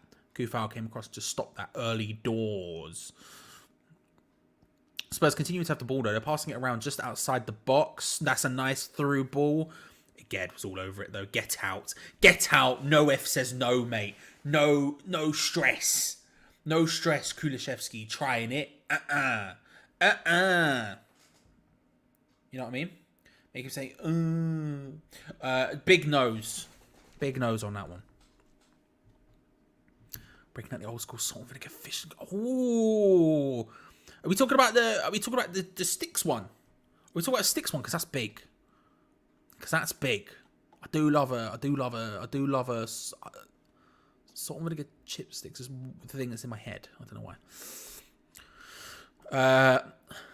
Lackey says, this game can be won. This position we are at now will be disappointing if we don't. We get a draw due to playing 9 defensive players. It's just not good enough. Has to be a win. like I say, for me, it's all about performance, but I can't say you're wrong. But it's all about performance for me. Rice, Downs, and Souček the way forward. At least until Paqueta comes back, potentially. It does raise questions about, like, you know, players and around who plays with them and stuff. But potentially while Paqueta's out, Rice collects it. Nice 1-2 with Downs. Oh, fires it into Thomas Souček, who lays it out wide to Soufal. Can't quite get across him, but he wins a throw-in. We'll take that. Off Ben Davis in advanced position. Quick throw to Tilo Kehrer in there to Flynn Downs, in fact. Thomas Souček just dispossessed. It's good defended by Spurs. Nice try to turn from Kane there, but Tilo Kehrer mopping up at the back.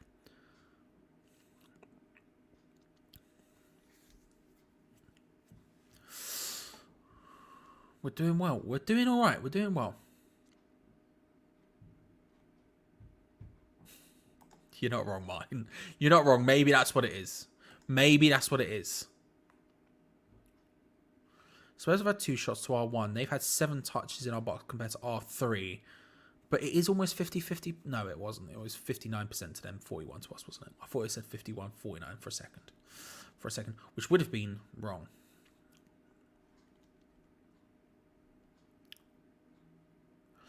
Yeah, we have to... It has to be...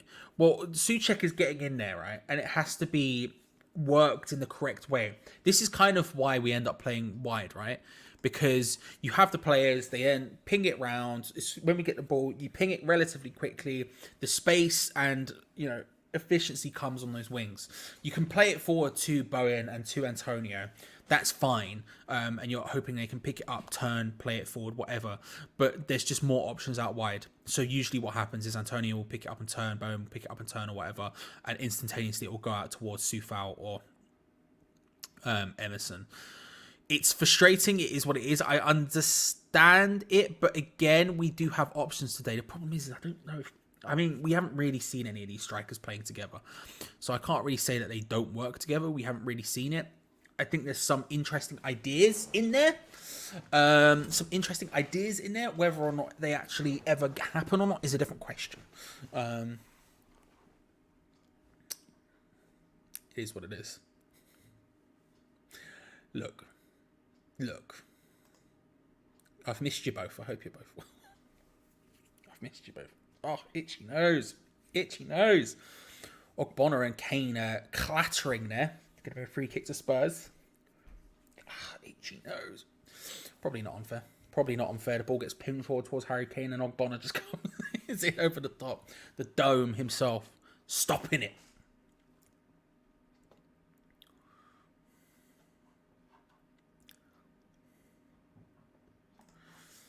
Yeah, I mean, Dylan Weston's not wrong. Spurs don't look threatening at all. We'll gladly let them have the ball and eventually they will get lucky. The other argument is, and we've seen it work against teams like, I know Manchester City beat us, but they struggle to break us down as well. The idea is if they don't look threatening, you give them a ball and then eventually we can go up the other end. But it is reducing the game to those fine margins. And when a game is a fine margin, that means, by definition, it can go either way. Spurs trying to work it into the area. Declan Rice can't quite get a foot onto it properly. Hit from range. I don't even know who that was, but someone hit it.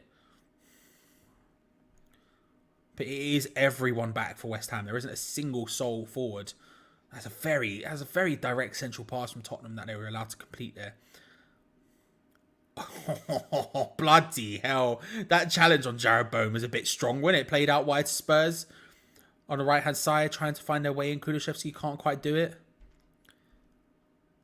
Nodded away in the end from Thomas Souček. Emerson was on the edge of the box trying to do something there. Pinged back in from Ben Davis. Headed away from Nathan Aguerd. Agard himself whipped back in well over the top of everyone. Tell you what, there are some cards to be had today. That was at one point in there was an unbelievably strong challenge. Just came flying in, just absolutely clonked it down. Because Emerson and Soufal aren't defensive players in the system, right? So you're not wrong. Like Arto, you're definitely not wrong. We are definitely... I mean, look, but the thing is, here's what I say. Whenever people talk about this, and I 100% agree with you most of the time, what I'll say is this. That's David Moyes. He just will play defensive. It doesn't matter. You can have 11 strikers on the pitch. David Moyes will play a defensive system. There is no difference, right? There is no difference between whether or not you think, whether who the personnel are, we will always play defensive under David Moyes. When you look at the system, if you want to break it down, Soufal gets pretty far forward. Emerson gets pretty far forward. Souček's getting pretty far forward. It's not... Although they are players who... next to their names might have defensive positions, right? They're not necessarily playing defensively. They're very far forward for the system, right? Now, Emerson and Soufal, you could be a bit more adventurous probably. Thomas Souček, now we're under a bit more pressure, is dropping off a little bit. He's not got that space to roam forward. But again, that's David Moyes. That's not the system. And so you have to look at it in no sense. It's not necessarily that many defensive players. It's just David Moyes is a defensive guy, and you know when Ben Rama plays, he has to drop deep to the point where he's almost playing left back as well. It's just the way it goes. It's just the way it goes. You know, getting some early calls for bells. Getting some early calls for bells. We're also getting some fight back on it. There's a bit of a war going on. I don't know if we have enough calls. I haven't seen enough calls yet. But... Nutella. I will take that as a phrase. I'm not bad, my friend. How are you? I hope you're well. What a way of wording it. Owen, good to see you. Another WM Good to see you. I hope you're well. And I hope you're alright as well.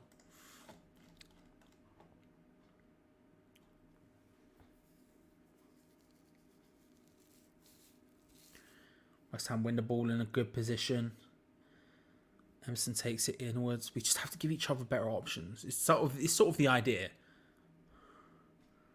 Because we can get the ball in good positions like that, and then there's no options, and instantly we're found passing it around amongst ourselves in sort of the middle third with no real advanced options.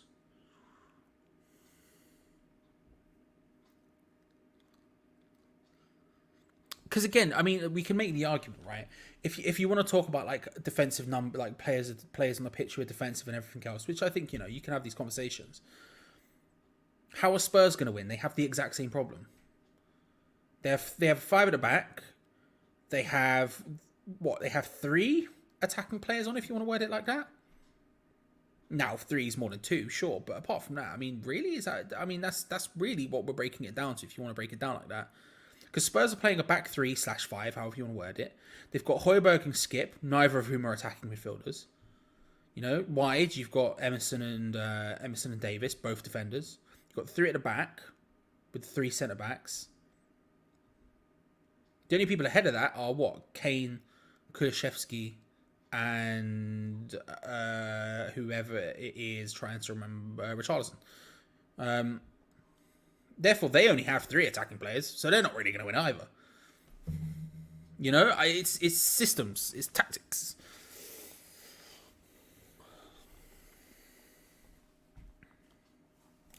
Gary, dude, how are you, bro? I'm alright. I'm not bad. I'm not bad. Hope you're well, bro. Hope you're alright. Time for bell. Yeah, there's been a battle for bells in the chat. There's been a battle for bells. If I see enough, I'll obviously lob it in the poll. But well, that's not a bad pass out to Davis, to be fair. Fires it across. It was the right idea from Davis. There was just no Spurs players there to capitalise at all.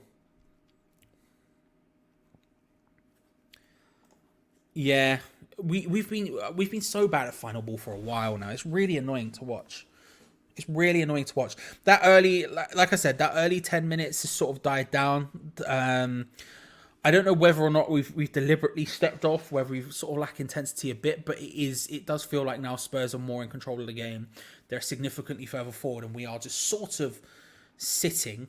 It's very frustrating to watch, if I'm being honest. Very, very frustrating to watch, which I understand. I understand why people in the chat are frustrated, because I am as well watching it. Considering how much pressure we put them on at the beginning, it showed we could do it. The fact we've stepped off instantaneously is annoying. But Spurs aren't really creating anything. Again, they're just sort of playing in. Richarlison almost gets his head onto it. It's close, but doesn't quite work out. Davis skips past Kara, whips it into a good pass, a good area. Sorry, again manages to get his head onto it, not convincingly. Spurs still have the ball. Højbjerg again playing it in. Emerson wins a corner. Wins a corner off a. Sorry, there's two Emersons on the pitch. Royale wins a free kick off Emerson.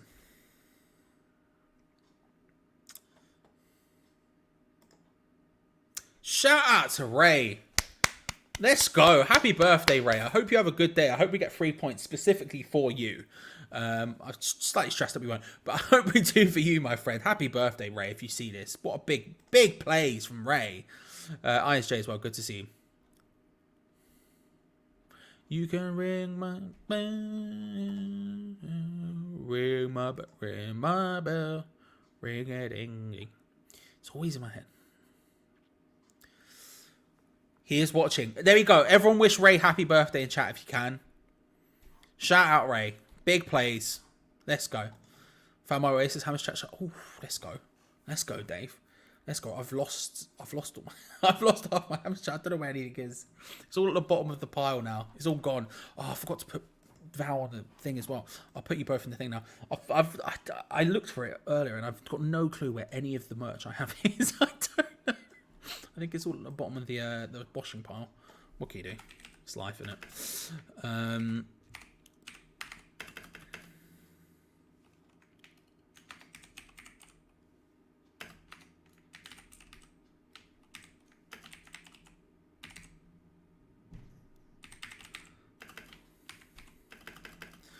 There we go.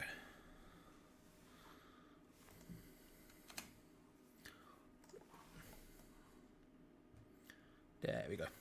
Thank you very much, Dave, by the way, for the £3 into full-time fund. Very kind of you, sir. Very kind of you. There you go. Love to see it. Look at all the happy birthdays for Ray. You love to see it. Good tackle from Jared Bowen. This is what I'm saying. Jared Bowen, again, one of the attackers on the pitch. Look how deep he is. He's the one making tackles right now, you know?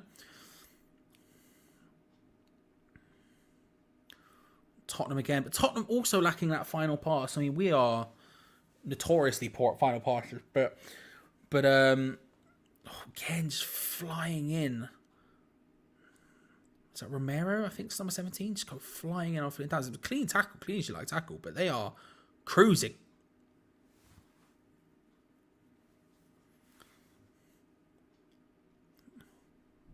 Kulishevsky on the outside of the area trying to find something, and again we're so deep. We are so deep. Shot from range easily into the hands of Fabianski. Take our time. Force them back. I know, like, you know, counter-attacks and all that, and that's our whole shtick. I get it, but in that position, grab it, take your time, let everyone move up the pitch, get a big ball going forward. Let's really force them back into their half. Let's force them back right now. We haven't had a shot since the beginning of the game, which is a thing. You think Smack will enter after this? We'll see. We'll see. Halftime will be interesting. If halftime score is 0-0 and it carries on much like this, it'll be interesting. Frankie says Moyes need to go after this in second half. Spurs are very average and we have so many attacking options on the bench. That's yeah, the bench is an interesting point, right? Because we have quite a lot on the bench, considering we have Fornals, Lanzini, Benrahma, Skamaka, Ings. There's definitely a lot of different things you could do. Definitely a lot of interesting different things you could do with that bench. What we'll do? No idea. Probably none. Nothing. But we do have options on there.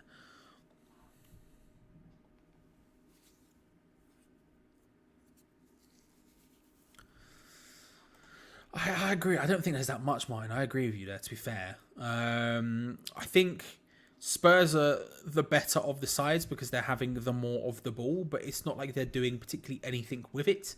They've had 4 shots, which isn't that outrageously high a number for the amount of time they have on the ball right now, and none of them have been particularly great. It's not like we've had to make... Has Fabianski had to make a really difficult save at all? He just saved from that shot from Højbjerg, but that was pretty cut and dry. I think both teams are struggling in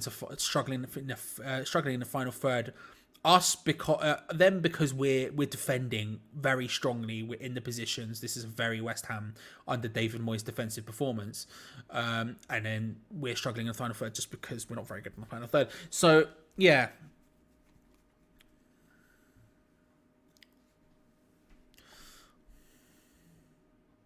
Not entirely shocking, given how we set up and play.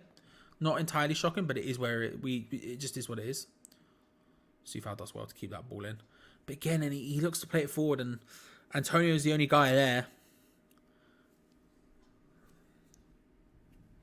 Oh, there you go. That's what I'm talking about. Get on them now. They're trying to pass it around from the back. I tell you what, that's well done from Højbjerg. He just shows the space. It was decent for a second, but we just didn't pick up on Højbjerg at all. But that's well done from Emerson. Tell you what, it is a battle in midfield. Ogbonna just chasing after that one, a bit headlessly. It is a battle in midfield. There is a lot of Romero goes flying in again. I tell you what, there is a lot of big challenges going on in the centre of the pitch today. If you tell me, I don't know if sending off is maybe getting a little bit calmer, but I could see a random red card happening. There is a lot of very large challenges, especially coming from Spurs. We're not really doing it too much. Spurs are just flying in. I know, me too. What a man. What a man. He is working hard. He's proper chasing the ball down. That's what I like about the back three, is it sort of allows him to do that. It sort of allows him to step out the back line, and like in those situations where he comes out, battles for the ball, loses it, he can then just sort of press it. He sort of step out again, just keep that sort of keep that instance of pressure on them, which I really like. Vladimir Sufal looking to try and ping the ball forward for Mikel Antonio. Can't quite make it work. Thomas Souček gets into that advanced position on the right-hand side. Wins a corner. Souček marauding down this right-hand side has been very interesting. Oh, apparently it's a goal kick. I thought it was a corner. Antonio battling with Davis. Souček takes over the ball when it happens. He gets a touch. Romero comes flying in. I mean, it's definitely a corner, but, you know, it is what it is. Who cares? It is what it is. Oh, Romero's down injured.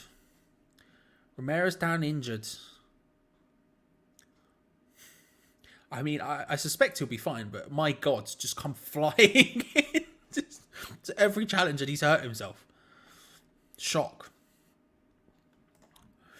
Poor game from 2 out of 4 teams. Spurs nick it 1-0. Yeah, you're not wrong, Gary. 5-3-2 ain't working. No outlay on the wings once the wing backs get the ball. Yeah, we don't have good enough wing backs. This season, 5-3/5 at the back, however you want to word it, has definitely been our best formation, in my opinion. I think the only game where I would disagree, the only game at front back where we've been as good as we have been in a 3/5 is the Nottingham Forest game where we played 4-3-3. That was interesting. That would not work here, I do not think, but that was interesting. Outside of that, I think this has been our best formation by a significant distance. The thing is, it worked in the early stages of this game. Would you change it?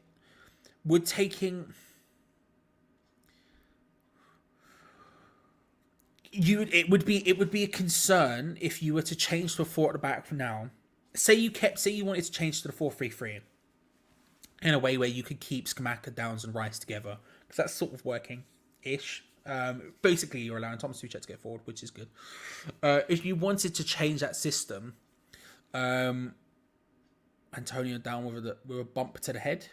He's got back up, thankfully. But if you wanted to change to, say, a 4-3-3, I don't know, take off one of the centre-backs, lob on a Benrahma or a Fornal or an Ings or Scamacca, whoever it might be. The concern, I guess, would be that you would make yourself more defensively susceptible.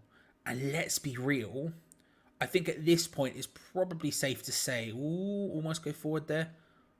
Oh, good work, Jarrod Bowen. And it puts it in towards Thomas Souček, who can't quite get a good header on it. And it's hooked away from Spurs. Head injury. Spurs. It's one of the Spurs players now. You would make yourself slightly more susceptible, and I guess at this point I would probably be worried about what the scoreline would be if we were slightly more susceptible. Having said that, we would all be sitting back deep anyway, and actually if we were playing a 4-3-3, for example, the wingers would probably be just as deep as the wing backs are now. It would just be slightly different personnel on it. So I'm not convinced. I think our big problem is that we just don't have good wing backs. I think Soufal and Emerson have been working well recently, and I've really enjoyed some of their performances recently. And Emerson specifically has been looking like a good wing back, but we still notably aren't the best there. And I think that is sort of that is something we should be looking for in the future. And future transfer windows is we need, if we are going to try and play this 3 at the back more often, and that's something that we clearly are doing this season and clearly have been doing since pre-season, even before all the injuries, when we changed to the 4-2-3-1 and 4 at the back and all this other sort of stuff. We were trying a wing back system. In that case, then it is important that we get better wing backs, because right now we have Emerson, who I think if you ignore, not if you ignore, but if you don't talk about specifically the form that Soufal and Emerson have been in recently, which I think has been good and has been good enough. This game, maybe not so much, but in general, I think has been good and has been good enough. If you take that into account and look at them sort of holistically as a whole, as a pair of wing backs who have played all season, Soufal is definitely not a wing back, and Emerson is a fine wing back. And at that stage, you're sort of losing that width that you need from a 3 at the back system. So we need to get one. We need to get at least one. It would probably have to be. If you asked me to pick a side, it would definitely be right, because, like I say, I think. Frankly, I think Emerson over the course of the season is fine. But I'm hoping that recent form continues, because recently both Soufal and Emerson for me have been good enough on the wings. It's just the case today they've not been able to get into the game in the same way. Which again isn't entirely a shock. You're playing a team who have Richarlison and Kulusevski on the wing. It's not like Spurs are a very, very dangerous team with wingers. They have a lot of very good wingers, and even if they take some of those off for what? Son, Lucas, Danjuma. I mean, they've got a great selection of wingers, Spurs, and so it's not entirely surprising to me that the wing backs aren't being as effective today, because they are sort of being pinned back and they are being forced back in that sense. 3 added minutes on the clock to go. The game is back underway after the head injury. Yeah, he definitely has. I agree. And that goal is a really good example of what you want from a wing back, the goal he scored. You can even put it as saying about the Soufal cross as well. Souček man of the match so far. Strongly agree. Benny's been pooped lately. He has a point to prove. Bring him on 60 minutes. Potentially, Lee. I don't think you're wrong. Don't know why we're in a crap position in the league. Last week Chelsea were 2-bob and Spurs ain't great. It is what it is. Look, again, oh, that's not a bad ball from Kane. Looking for Richarlison. Oh my God, Jesus Christ. That was a terrifying moment. He still goes for it there, which was a bold choice from Richarlison. There was a terrifying moment there. Kane drops deep, plays the ball over the top, looking for Richarlison. It's really nicely done by Harry Kane. We know he's capable of doing it. And it just is. Fabianski comes out, but thankfully it just goes a little bit too far. Fabianski came out to a scary degree where if it was a little bit closer to Richarlison, he could have really made him punish. Could have really punished him there. But instead, he goes wide. Fabianski stays in a tight angle well, and then Richarlison for some reason goes for the shot. Corner in from Kulusevski. Oh, bloody hell! It hits the top of the net.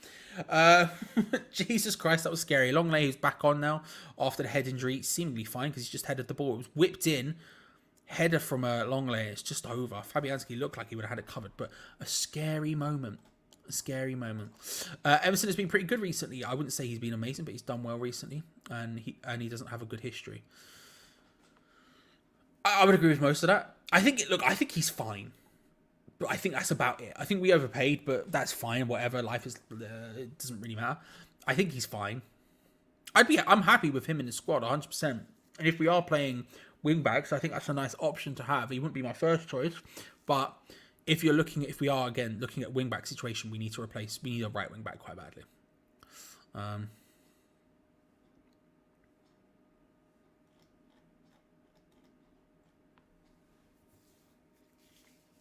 Spurs slowing the ball down significantly, looking for the passing options. Kane drops deep. Again, was just on him there. He recovers well enough to try and stop it from coming out. Played in. Souček headers it away. Again, those three in midfield. Kane flopping there. Again, those three in midfield just filling in those gaps there. Again, came flying out. There is the halftime whistle. It is 0-0 at halftime. Again, came flying out there to try and stop the ball. Followed it again and was massively out of position. And what you saw was Ogbonna shift across to where Agüero usually is, and Souček just fill in that gap. And so when the ball gets crossed in, Ogbonna moving across stops the ball from just being able to walk into the box. They instead try to loft it over, and when it comes in, Souček's filled in that role and nods it away. Again, that midfield three dropping in and just covering those spaces allows Agüero and Ogbonna to be able to step up, and Kera, we haven't really seen too much in this game, but Kera step up and into those positions as well. But it is what it is. I don't know. I don't know. Geo, how are you? First of all, actually, very quickly before I had to ask you about the game, have you got any bets on any Spurs players to be sent off or yellow carded? Because I feel like Jesus Christ, they were just flying in today. No, nothing, nada. Okay. Because I'm watching that game play out. And I'm not a betting man, but I'm like, if I was a betting man, my God, am I putting there's some yellow cards to be had in this game, because they are flying in all over the shop. But anyway, how'd you feel? All right, Charlie, but it's like a positive. All right, I think the plan is working. I think what we set out to do, which is frustrate Tottenham and limit Tottenham, is working. Unfortunately, it limits us as well. I'll be honest with you, the first 10 minutes, I thought, here we go. I'm liking this. A couple of corners, Jai Bowen having an effort. I quite liked our shape. Souček was nicking the ball off Tottenham with a high press. I was pleased with it. More than displeased. Obviously, as the game's gone on and we've sat back a little bit more, and I feel uncomfortable with us defending cross after cross. I don't know why, because we're generally okay at it. I just get a little bit nervous. But, I know our game plan will largely depend on making the right subs at the right time to try and get something. But they've got Perisic and Son on the bench. They'll be thinking the same thing. Well, we'll get Perisic on. That'll change the game quite a lot. I think the way the game's gone, I think Spurs have possibly made an error not starting Perisic to get the deliveries in from that side as well. So I think that change might come quite early. But I'd be taking Antonio off quite early. I think, Charlie. I think all the boys are working hard. They're all giving 100% and whatnot. But it's not sticking. It's not sticking with Antonio. When you defend as much as you do, as we have in the first 45, you need an outlet. You need to be able to give it to your striker and him win a free kick or throw in, just hold the ball up a little bit. He's not really doing that. And it's not necessarily his fault. He's working hard. Romero's gone in hard on him a couple of times. But I just feel we might be better off with a better player up there. I think Jai Bowen's been very effective. But yeah, I'm all right with it. I'm feeling okay. I'm feeling quite good. Yeah, I think their three at the back just allows. We're not really stretching him at all in that sense. So when the ball comes into Antonio, you can very comfortably just have someone on top of him and have more than enough people to cover sort of any potential runners and stuff like that. It's just not really working out. I don't know. Would I take off Antonio or would I change something to try and give us more options? I don't know, but I feel like something needs to be changed at halftime because, like you say, the opening 10 minutes I was very happy with. I thought that exactly for what it's worth, I'd only bring Ings on for Antonio. I wouldn't bring on Skamaka for Antonio. It would be Danny Ings that I would bring on. That's fair. Would that change anything? I'm not concerned. I think so. I think also, going by what we've seen in the first half, Charlie, we're going to be lucky to have. We still only had the one shot from Bowen in the first half. I think it's just the one effort we've had. So chances are going to be few and far between. So who do you want the chance landing to in the second half? If you get one, it's Danny Ings. Danny Ings is actually in the top 10 comfortably for like presses in the Premier League this season. So his pressing games, I think, is very underrated. Actually, I think his hold-up play is really good. He's really strong in the air. Does this game suit Ings as much as Antonio? Not really. I think it does suit Antonio more. But that's only when Antonio's in, let's call it beast mode. He calls it beast mode, so let us call it beast mode as well. And he's not in that today, I don't feel. Like I said, I don't think he's having a bad game. I just think he's struggling to make an impression on it. I think he's been well marshalled by Romero so far. And so I'd like to get Danny Ings on. Fair. The one thing I would say is that I don't think the chances would fall to him anyway, because the striker doesn't get the chances in David Moyes' system. It's everyone else. But I think that's a fair. You make a very fair point. To be fair, I'll be back in a couple of minutes. So I'll see you in a sec.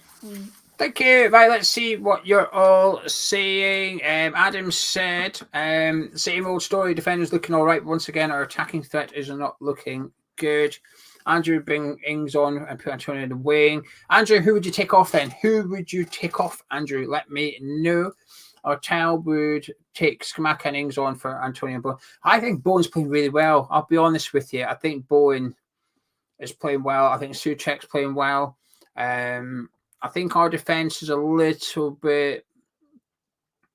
We're defending quite well, but I think it's looking a little bit ropey on a couple of occasions. I think they've managed to get a little bit of a half chance and not really taking full advantage of it, just because of the gaps between Kedar and Soufal, and then Agerd and Emerson. At one point, Agerd got sucked out of defence, and it was right at the end there, and Højbjerg broke into the space, vacated. Really intelligent play by Højbjerg, but I thought, come on, we need to stop this kind of thing. Let me put this light on.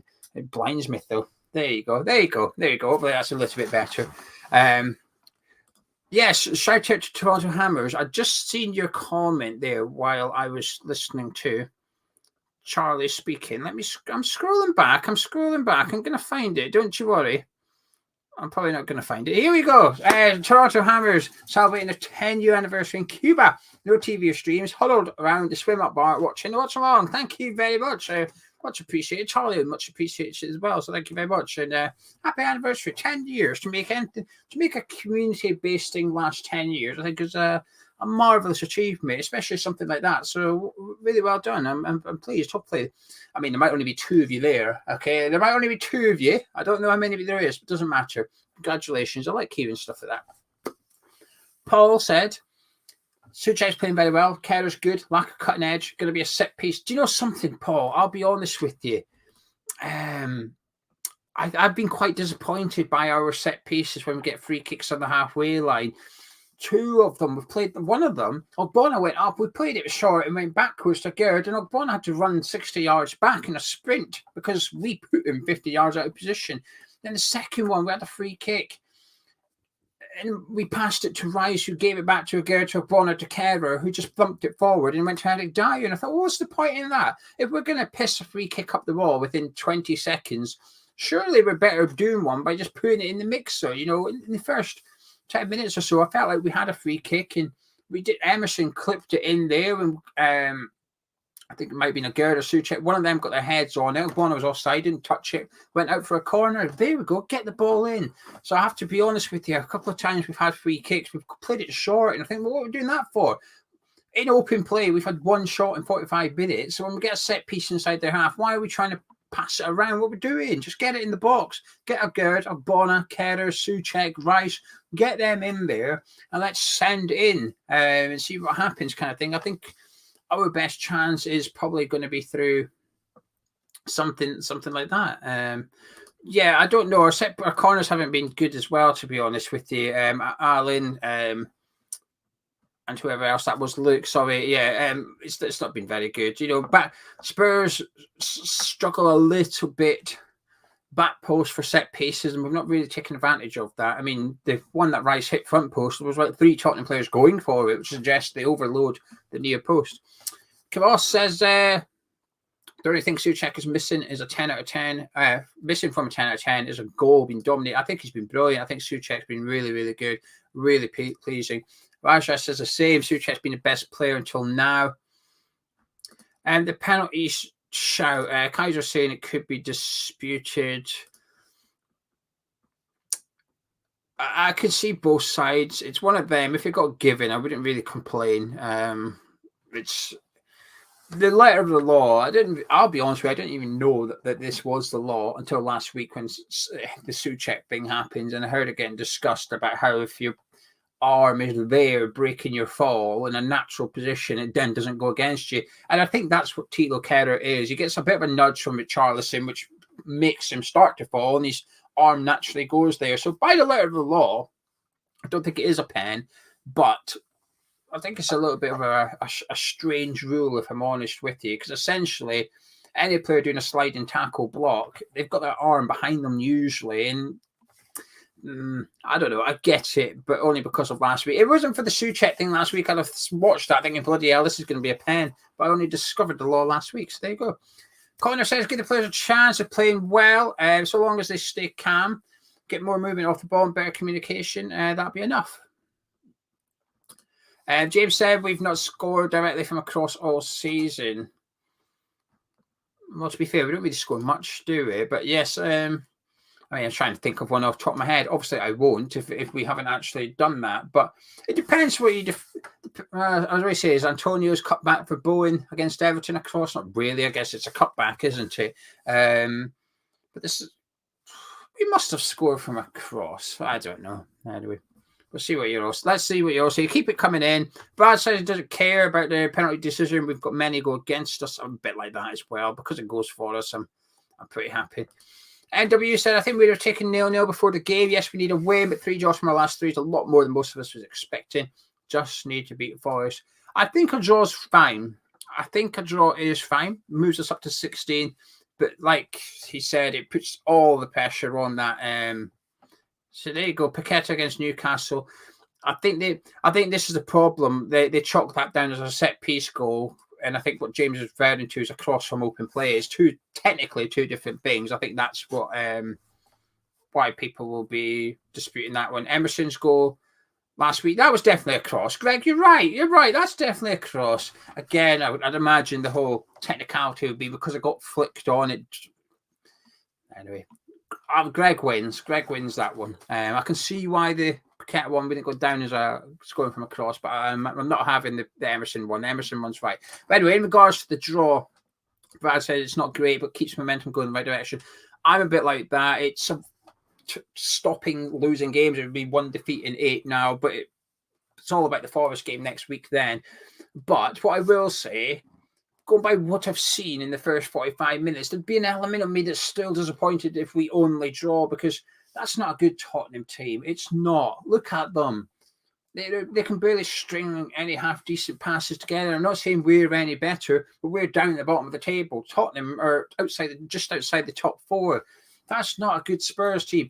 That's not a good Spurs keeper. We haven't made him do one save yet. He came out for the Jared Bowen thing and had to backtrack. That's got to make him a little bit nervy. We've not really tested them. Suchek's nicked a couple of balls off them while facing their own goals. Been brilliant. Let's see a bit more of that. This game is there to be won. There's an opportunity there. We can win this game. We can win this game. It's got to be the right subs at the right time. What they are, I do not know. But like I said, I would like to see Ings on for Antonio, and then he's still got plenty of options. Fornals, Benrahma, Scamacca. There's loads of options on the bench for West Ham today. There's plenty for Spurs as well. Like I said, Perisic, Son, Danjuma. They've got plenty too. So it's going to be interesting what each team do, I guess, kind of thing. Lewis said, we're not going to go for it against Scamacca on time to shoot on sight. We are not taking advantage of a shaky defensive keeper. I agree with that. It's a dodgy keeper in goal. Let's have a shot. Dean says he worries when Son comes on. He's a very good sub, world class. Bang out of form, but it's one of them. You can see it all. You just know what's going to happen, don't you? Luke says Scamacca shooting against Fraser Forster is what he wants to say. Alan says we've got to play the team, not the name. Mancunian doesn't think Moyes will try and win the game. Wayne reckons they've got a good front three, but they're average. Dylan says it's a must-win. Points aren't good enough anymore. Not that I thought they were anyway. Anyway, you're back, Charlie. I was just thinking about it, right? Like, I don't mind. Like, I was thinking about, because after asking you sort of like about Ings and what you think about bringing him on and all this sort of stuff, I was thinking to myself, what would I do if I'm David Moyes? What substitute am I making? And I've come to the realization I really don't care at halftime what sub he makes. As long as he makes one, then I'm sort of happy that we're at least trying to be a bit proactive. Because, like you say, I think realistically it's working, right? It is like. As much as because his plan probably was get to halftime 0-0. If we can nick one, great, but 0-0 halftime, keep it tight, don't concede. So I would agree with you, it is working. So like in that sense, if he's being a bit proactive, I don't think he will make any subs at halftime, to be clear. But if he is being a bit proactive and stepping out of his case, then I'm sort of okay with it no matter what it is. I mean, unless he somehow manages to bring, I don't know, Areola on for Bowen or something, and obviously not. But like in general, I think as long as he makes something happen, I don't think it will happen. I think Scamacca's the one I'm looking at. I was thinking about what I was saying about that sort of ability to sort of get the ball down and control it and stuff. I don't know who it would be for. Part of me thinks it would be for Flynn Downs maybe, and try and go over front three, because I don't know, we're not going to get balled out of control in midfield by them. I don't think that's really going to happen. And so potentially taking off one of those three, I think Downs has been... I don't think it's been bad. I think everyone's been sort of fine. But Yeah, everybody's been okay at worst. Everyone's been okay. Everyone's been fine. Yeah. Everyone's played working hard. They're working as a team as well. I think there's a lot of positives to take from it. It's just a case of, can we find that little bit of quality that we're going to need? You know, we almost had in the first minute with Jared Bowen having that effort. That's what you need, a little bit of individual moment to win the game. And it's a case of who's got it in their locker. Well, some players have, but there's also not that many on the team presently that do, bar set pieces. But like I said, and when you were away, I was saying to them, I'm disappointed by our set pieces. Free kicks at halfway line, we're passing it around instead of getting into the box and trying to get on the end of it, kind of thing. So, but yeah, I would still like to see Ings on for Antonio. We can win this game, Charlie. I'm going to say it finishes a draw, but I do think Spurs are there for the taking. They'll be thinking the same about West Ham. Spurs will be thinking, we can get this lot, we can beat this lot, but we have to be thinking the same. We've got a good bench. It's time to utilise it and lead Tottenham with 3 points. I agree. Well, I'll let you head off, Geo, as the teams are about to kick off. See you later. If you want to hear more from that Geo in a minute, he'll be back at full time, where he'll be doing a live match review with Geo and Gonzo, with himself apparently. He'll be doing a live match review with Gonzo on this very channel straight after, so make sure to subscribe if you haven't already. We have kicked off. There are no changes at halftime as far as I could see. Declan Rice battling with Davis to get forward. Can't quite make it happen. Interesting, Souček was the most advanced in the box there. Very interesting. Very interesting to see. Like I say, no changes at halftime from either side, I believe. Spurs were out significantly earlier than we were. Time to battle, because as Gio was, as we were just saying there, the tactics from David Moyes' perspective have worked, right? It's just about how can we sort of, what sort of smart, small changes can you make to try and do something? Oyenberg is so ridiculous sometimes. I do love bullshittery. So I tell you what, Michael, I'm telling you it's gonna happen. He's not been as angry as he was in the last game. Last game he came out and he wanted everyone's souls. He came for him. He was the Grim Reaper. He wanted them all. But in this one, he's not been as angry. I tell you who's more likely to break someone. Romero's diving in. Højbjerg's diving in a little bit. Flipping skips all over the shop. It's just something. It's just something about them. They're not under enough pressure to really do... Oh, that's a nice interception there. From Sufal, to be fair. We need to make these sort of situations count a bit more. We've just nipped the ball away from them inside their third. We've instantly gone back to centre circle. But we need to make these sort of situations where they give us the ball work a bit more.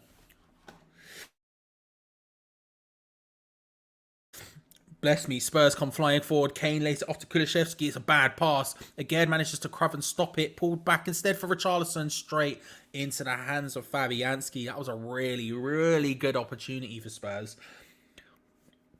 We gave them the ball. That was lackadaisical work at the back from West Ham. Poor pass to again, puts him in an awkward position.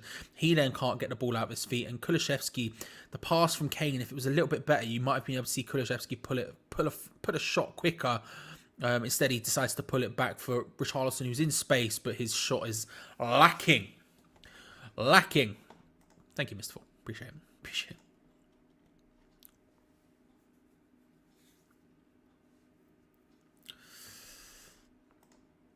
I think he was bought to be cup goalkeeper, and I don't think he would have been told any different.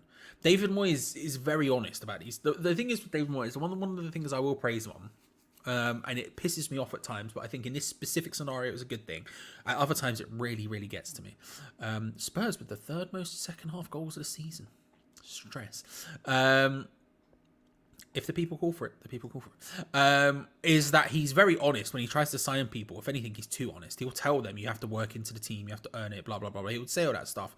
And so there is no way Areola, having been here for a year, oh, that's a really good opportunity for Spurs, and Kane absolutely scuffs the shot. There it is. There's the scuffster. Back in.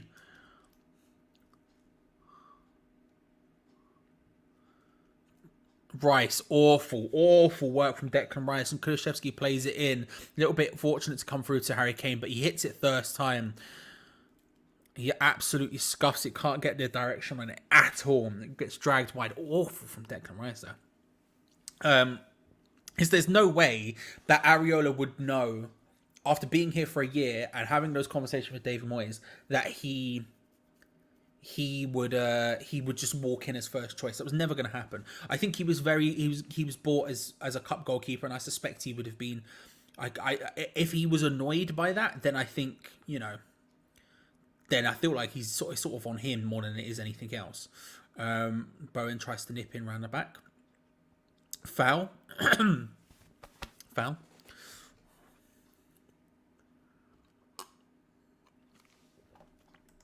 You were not the only one. I missed all of it, right? I had it on in the background. I wasn't watching it because I was working until the main event, and I just sat and absorbed that fully. But you're not the only one. I am shattered.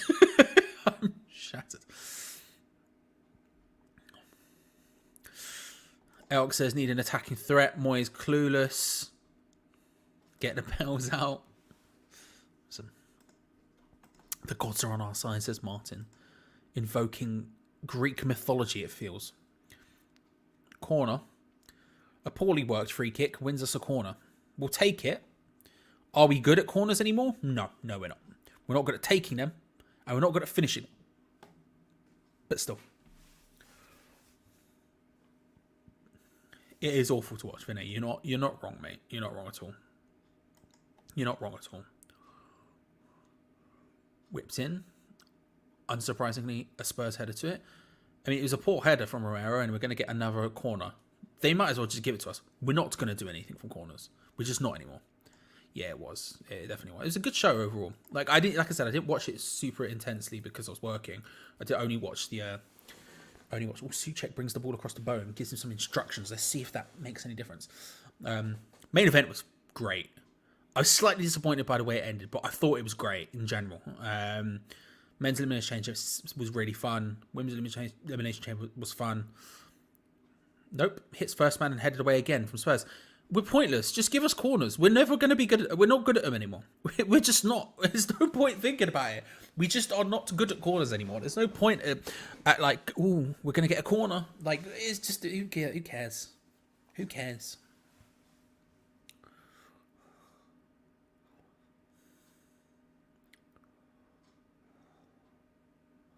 Oh, Kulusevski, that was a nice idea, but Fabianski sweeping. Who knew he had it in him? Kulusevski pulls it back, pings it over the top, and to be fair, it was probably a little bit too far ahead of Harry Kane, but Fabianski just comes out in here and just sweeps it. I honestly don't know. It's crazy. It's crazy how much we've dropped off from corners. We are useless at them now. Like you say, we used to be so good from corners. We used to be utterly terrifying. And most teams, whenever I'd speak to opposition fans, they'd be like, oh, but you have to watch out for your corners, blah, blah, blah. They were always terrified of them. Now, nothing. We're not even close to being scary from them. We might as well just let it go. Who cares? Bowen, nice idea to try and play it down out wide to Mikel Antonio. Does well. He's got Eric Dyer on top of him. Cross in, headed away first time. Declan Rice collects it, lays it short back out to Mikel Antonio wide on the left-hand side. Near the corner flag, looking to try and take on his man. Eric Dyer pings it in, and Vladimir Sufal just about manages to keep it in on the opposite side from going out for a throw-in. Played it in once more, headed away from the first man. Sufal battling with Davis and Richarlison, loses out. Richarlison comes away with the ball. Kane making a run forward. He finds Kulusevski on the far side in a bit more space. Pass was a bit lackluster. Allows us to get back into position a little bit better. Kulusevski moves onto the inside and then floated cross. Harry Kane can't quite get his head onto it. Neither can Richarlison at the far post. It's going to be a goal kick to West Ham. Off a counter from Spurs.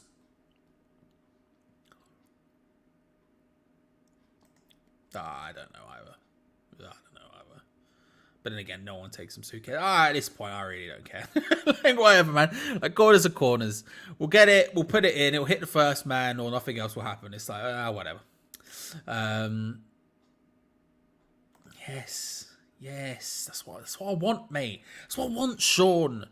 Give me some big blokes, you know? I want some large lads in the box. Big blokes doing big bits in the box, you know? What more do you need? What more do you need? Even take a short corner if you want to. Just don't hit the first man. That's all I want. That's all I want. Emerson. Though I did see a stat yesterday that was ridiculous. It was like, I need to find it again. It was something like, I don't want to say it because I'm probably wrong, but a ridiculous amount of corners, not just West Ham, just in general, on average, hit the first man. But I don't really remember what it was, and I need to look into it again. But yeah.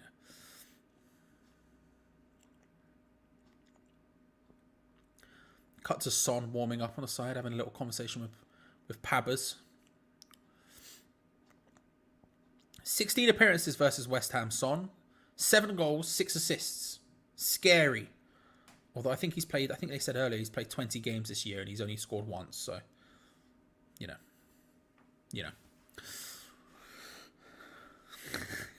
Solid. If I have to take corners, why not? Screw it.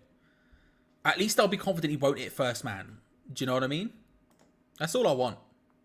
That's what I want. That's all I want. Do do do do do. Ooh, that's what I want. Do do do do do do do do do do. You know. Oh, warm. Spurs passing around the back.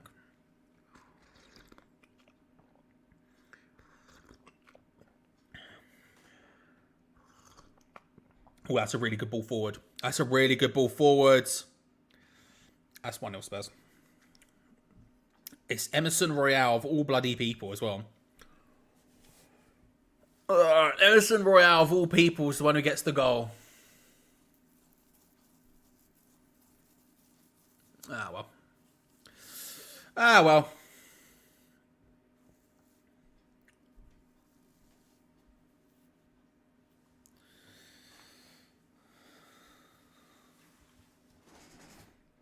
Very aggressive Spurs players.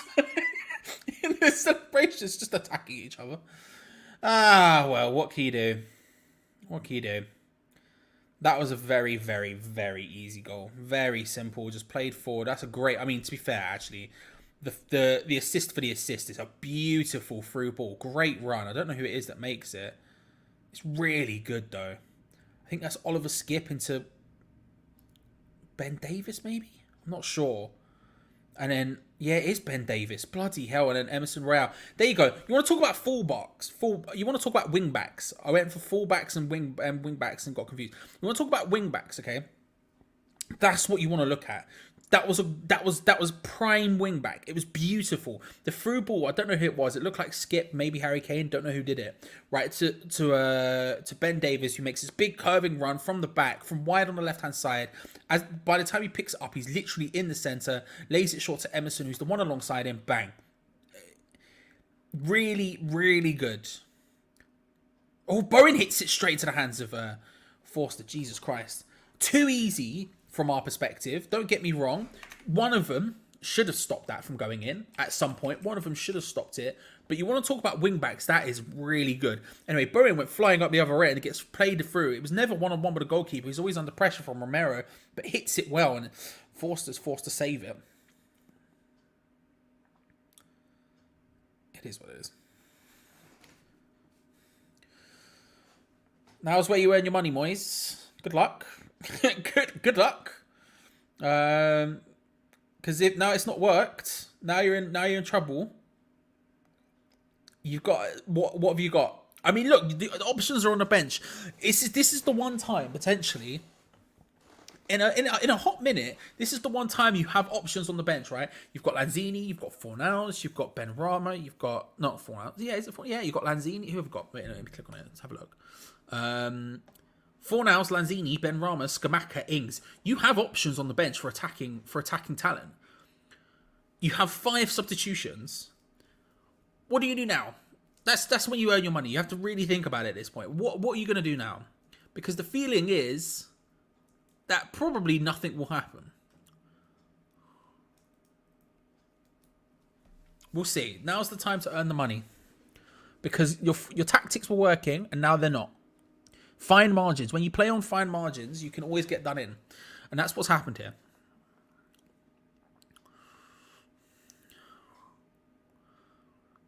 Emerson plays it out wide. It's Kulishevsky on the right. Cuts inside. Has a pop. Oh, bloody hell. Has a pop. It looked like it almost deflected there. But Fabianski just punches it away under some pressure. It came out to Antonio, who was the furthest player forward. You'll be glad to know that he was about almost in their third. Almost in their third. It's a good hit from Kulishevsky and Fabianski. I'll tell you what, you might have been able to catch it, but with that sort of rate and probably seeing it a little bit late, just punching it was fine.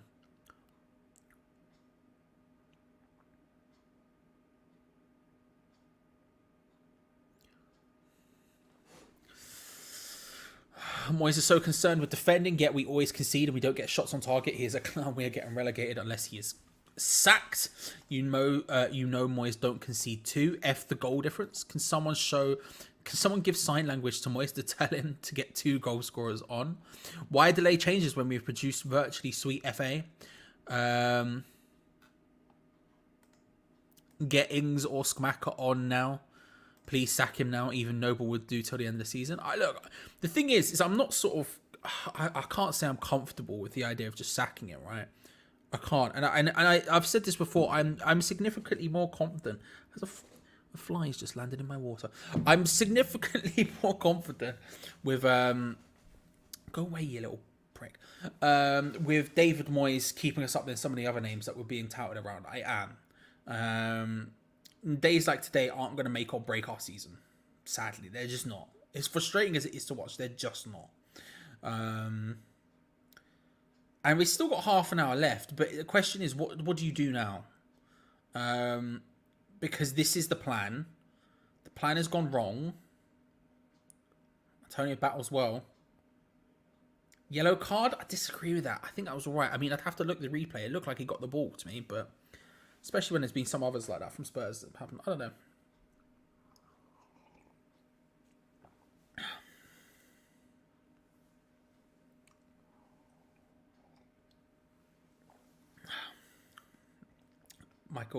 Mikel Antonio having a big long conversation with Michael Oliver there before the yellow card is produced.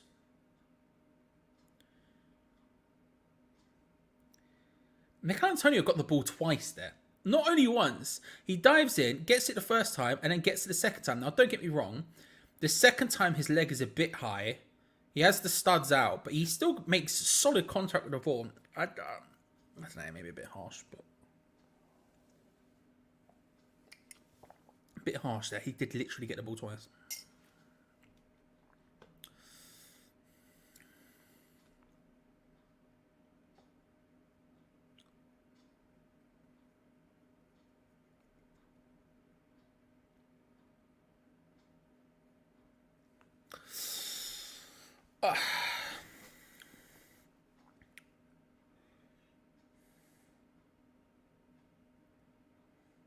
Baby belt do do do baby belt do do do baby belt do do do baby belt baby belt do do.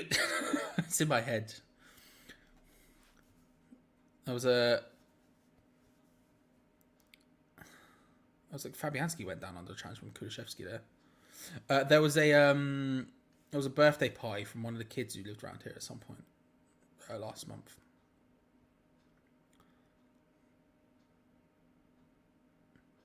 Now deep from Kulishevsky. It's a bit of dark arts, but not too deep. There was a kid's birthday party somewhere around here. I don't know where it was, but out the kitchen window, I could just hear they played Baby Shark for maybe half an hour on loop. And as bad as it was for me, you gotta feel for the parents. They were close to it, and it was loud.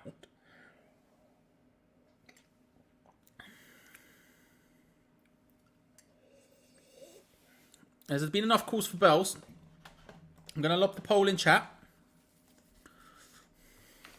Bell, yes, no.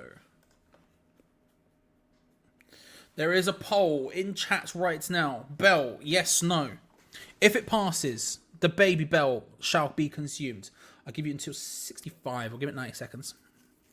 Whipped in from a corner from West Ham. Oh, headed down. Bounces off someone. Doesn't go away.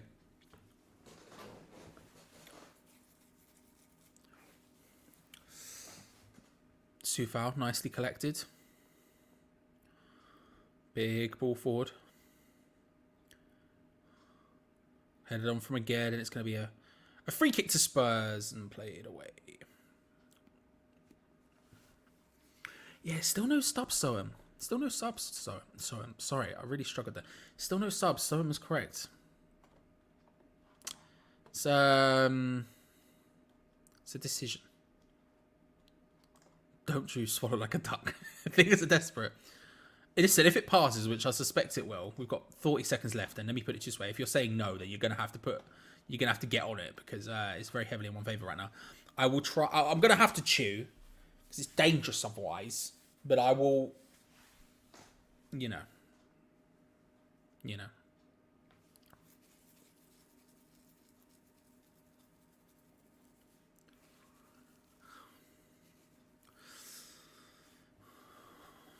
Allardyce in, Moyes out, says UK Cockney Boy. Bold, UK Cockney Boy. Bold. Don't think that's the solution to the issue. He'll just have Skamaka up front, like bloody Andy Carroll. A guy who can't head the ball. 65 minutes gone. The poll, unsurprisingly, has been very much in favour of the bell. And I knew this was coming, so I bought one from the kitchen at half time. Because I knew it was coming. I felt it, and I'm here now. And I'm here, you know. I couldn't see a situation in which this was not happening, so I did it preemptive.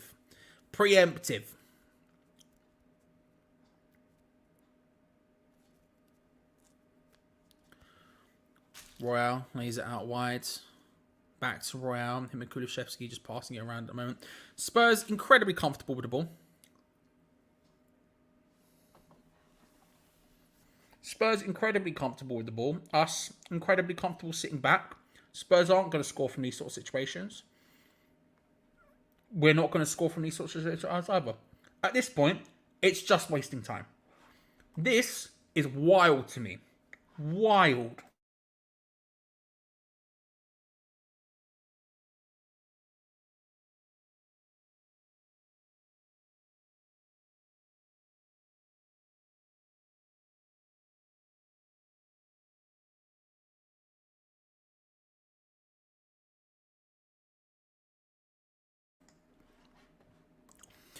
We always will be. It's not even necessarily the low. It's just the fact that we haven't changed anything.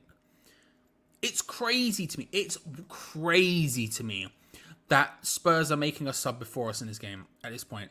It's madness. How is this? David Moyes is still deep in conversation with his coaches. How is it taking this long? I'm so confused. Anyway,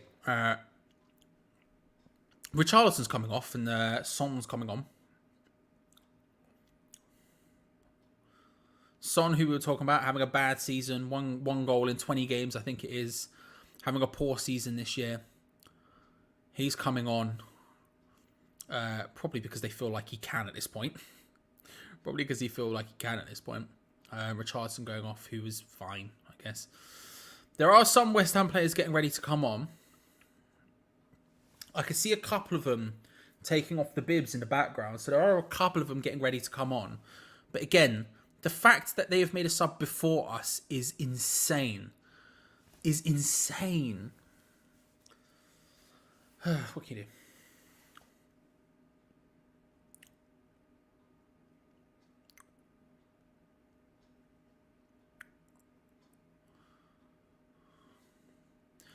Spurs passing it around now.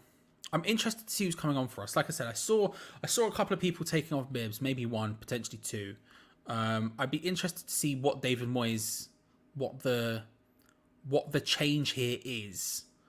I think I just heard the word Ings. If he takes off Antonio and brings on Ings, I'm gonna be whatever.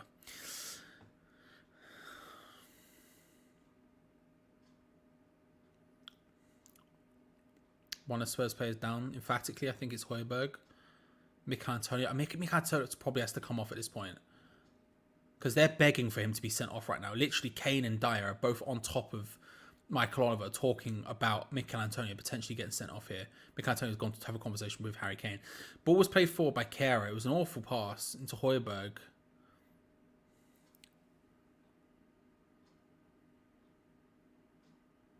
I mean, there's not a lot of contact. There definitely is. He completely misses the ball there, Mikel Antonio. To be fair, that was more of a yellow card than the first one was, in my opinion, but still. It's the 69th minute, ladies and gentlemen. Subs still not happened. Antonio has to come off. He's going to get a red card if he doesn't. Emerson down the right, plays in Kulusevski. Good covering from Aged. Comes back across again to Skip. Son, very central. Shot from Ben Davis from range and easily held by Fabianski. Big boot forward. Mikel Antonio battles for it. West Ham instantly lose possession of the ball. At this point, I'm really... I just can't be asked. Like, what are we... At this point, what are we here for? Like, there's no point. There's no point.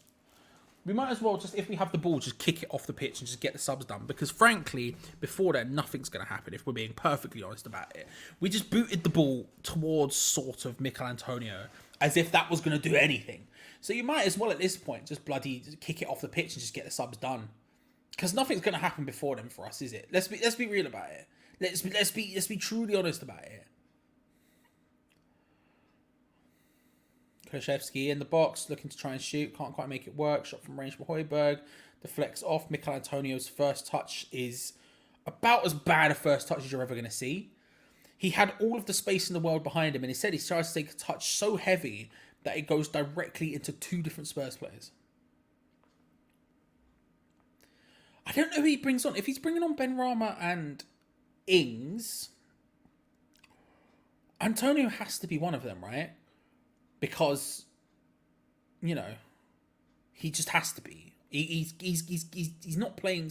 He's not doing anything, and he's getting very close to red card territory. And then after that, one of the midfielders, yeah, Antonio has come off for Ings. Okay, so the substitutes have happened. 72nd minute for those playing sub bingo. If you said 72nd, congratulations. Mikel Antonio off, Danny Ings on was the first. Flynn down to Benrahma. Yeah, I guess. Yeah, I guess. Fair enough. Okay. Sure. It gives you a slightly better option at getting forward. I probably would have done that at half-time, but fair enough. Makes sense. Way too late, though. Way too late. They scored about 10 minutes ago. Kane through to Son. 2-0. Oh.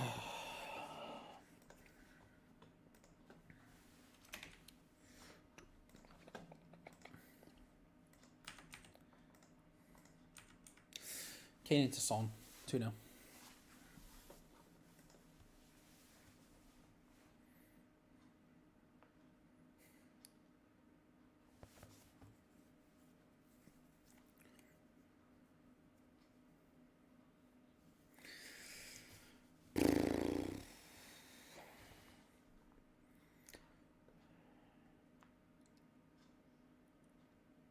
Just reading the chat. Just looking at the chat. Throw in from range. Kane loses out to Angelo Ogbonna. But the header lands at the feet of Harry Kane, who on his first touch plays through Heung-min Son.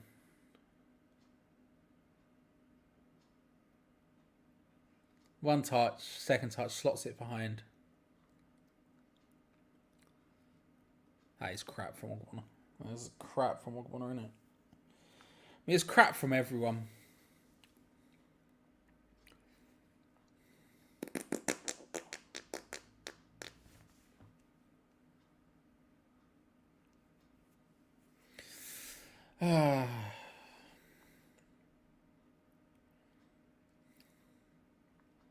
I'm literally just sat here reading the chat at this point. That's where we're at. I'm just sat looking at the chat and just being like, yeah. Just like vibes, do you know what I mean? Just vibes.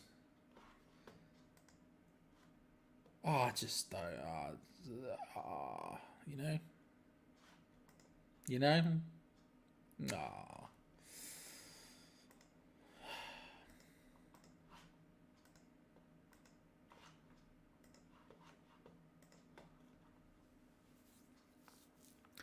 Cheers, HT. Appreciate you coming, bro. Appreciate it. Enjoy the rest of your Sunday, whatever you end up doing.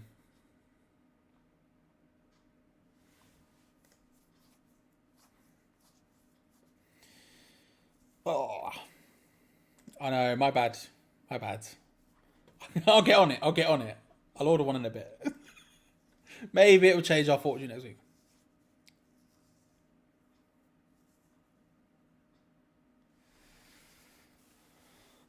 The problem partly is that it's too late for him to go now. Who the hell are you going to get in? There's no one. It's Rafa in it. It's Rafa. That's the answer. Kulishevsky doing draft excluded duty on a West Ham free kick. I'll tell you what, Benrahma has the ability to put this in from this kind of range. It's maybe a bit close, but he's done it before.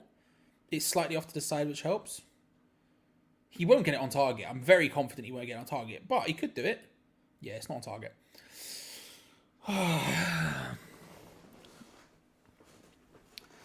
Anyway. How much longer we got left? 15 minutes? Okay, sure. 15 minutes left and then we can all get on with the rest of our day. Stop watching this nonsense. You know what I mean? You know what I mean? He was in a delicate position this weekend. You know, after what happened yesterday, and here's the thing. I really don't care about what happened yesterday. You know, the results that went against us, whatever. Life is what it is. I really don't care. But from a fan perspective, he was in a delicate position this weekend because of the way the results were yesterday. That if we weren't to do something today, and I'm not saying you even have to win, you have to either put in a performance or draw, really, or win, obviously. And we've done either of those things. And people are bound to be furious at him. And the thing is it felt so inevitable, but B, it also felt so avoidable. We spoke at half time about how a win is gettable. Like, you look at this Spurs team, you go, a win is gettable. You know it's bad. You know it's bad. I'm trying desperately to be calm. You know it's bad when they bring on Son, who has scored 1 in 20 games this year, to give him a bit of confidence because they knew this could happen.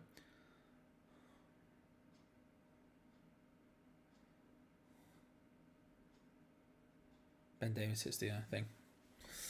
Lloyd, I agree with you, by the way. I 100% think that's how it's going to play out. I can't get my head around. Once you go 1-0 down, when your game plan is fine margins, right? And it's about keeping it tight and nicking goals here and there, getting what you can do. Oh, good, Perisic coming on now. That's good. When that's your entire game plan, Perisic for Longley, which means Ben Davis moving to centre back, that makes sense. When your whole game plan, when your entire shtick, right, is to keep it tight at the back, defend, nick goals here and there, sort of battle for wins and all that. When that is fine, when you walk a fine line like that, it can fall either way very easily. Fornals and Ben Johnson are going to come on. It fell. There's no two ways about it. It fell.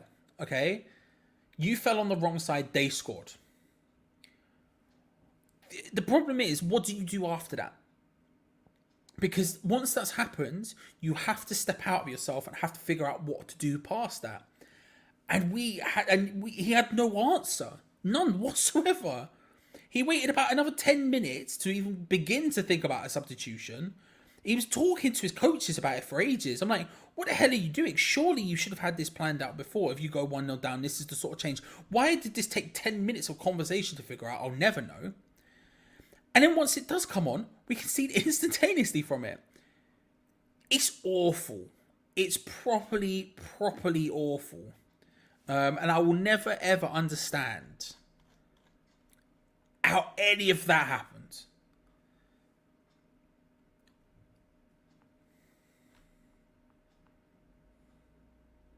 Ben Rama, wide. Nice try. Pointless, but nice try. It's just like, what do you do at that point? Genuinely, what do you do? Like, how can you take 10 minutes to come up with a substitute when... How can you take that long to come up with a substitute when in reality... In reality, it was done. I don't get it. I can't get my head around it. I cannot get my head around it at all. Whatever. Ben Johnson and Fornals are coming on now. Yippee. 10 minutes to go.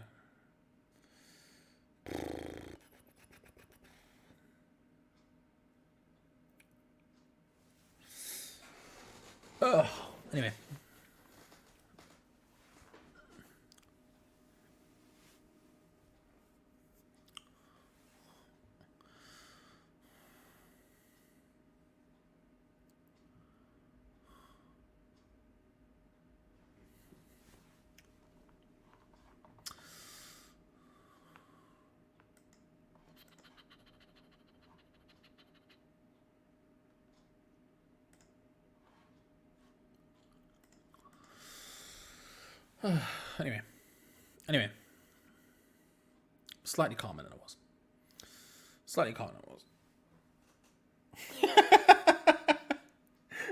That camera angle, Kulishevsky going into the camera is incredible. Kulishevsky looks a bit like Daniel Fortescue from... no, not Daniel Fortescue.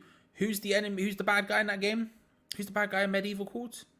Zarok. Lord Zarok. He looks a bit like Lord Zarok.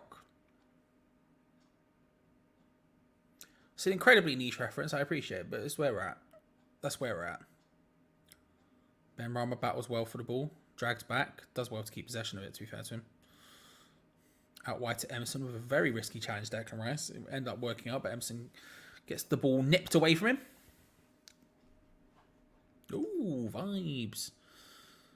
First change is Ben Johnson coming on for Angelo Ogbonna. Okay. We could be going to 4 at the back.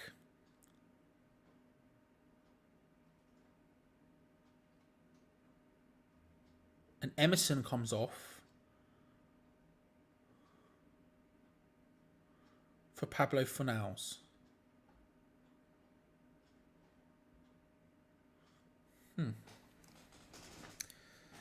Who knows? Who knows? Could be anything.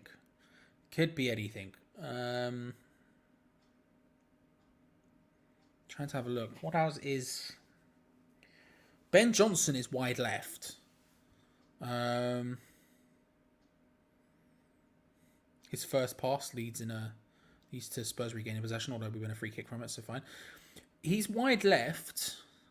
I don't know. Pablo Fornals is also on the left. Who knows? I really don't care at this point. I don't care. Nothing's going to change, man. He's made his subs. He can live his life. Whatever. Who cares? It just is what it is at this point. It just is what it is. What do you want to talk about? Elimination Chamber was good. You know?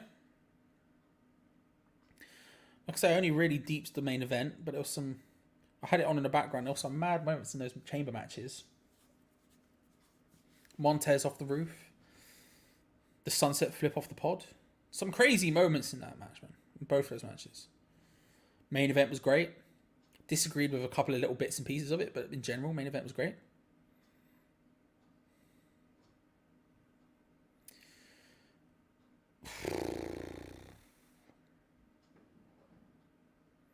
Let's talk about shampoo. You know? I use... there's this one. I don't know what brand it is. I just get the same one. It's one my girlfriend bought, and I just whenever I go to the shop, I just get the same one. It's in a bottle that's like slightly fatter at the top, and then it goes down like that, and then 2 in 1 thing. 2 in 1 thing. You know what I mean?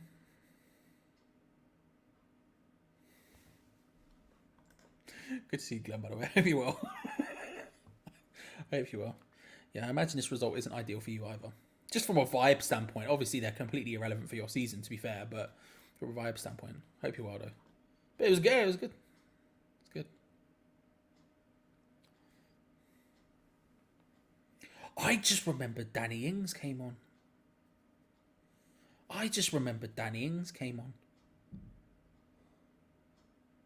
Son, it's a good tackle from, I think it was Declan Rice.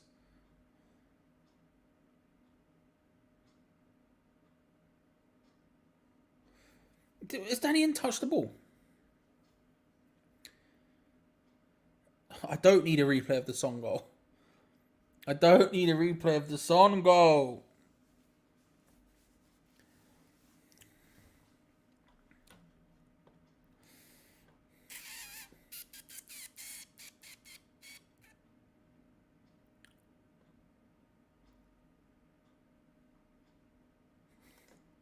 Yeah, we're not just talking Haaland. We're not just talking Haaland.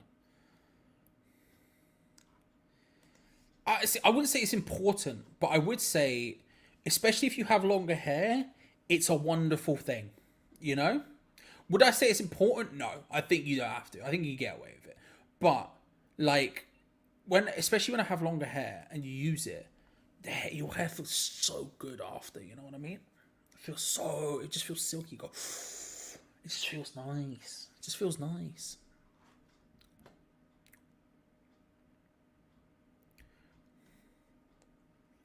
Yeah, first 10 minutes was great. First 10 minutes was balling. You know? After that, but first 10 minutes were great. Because you're worth it. What was the advert? I kept quoting an advert yesterday. I don't remember what it was.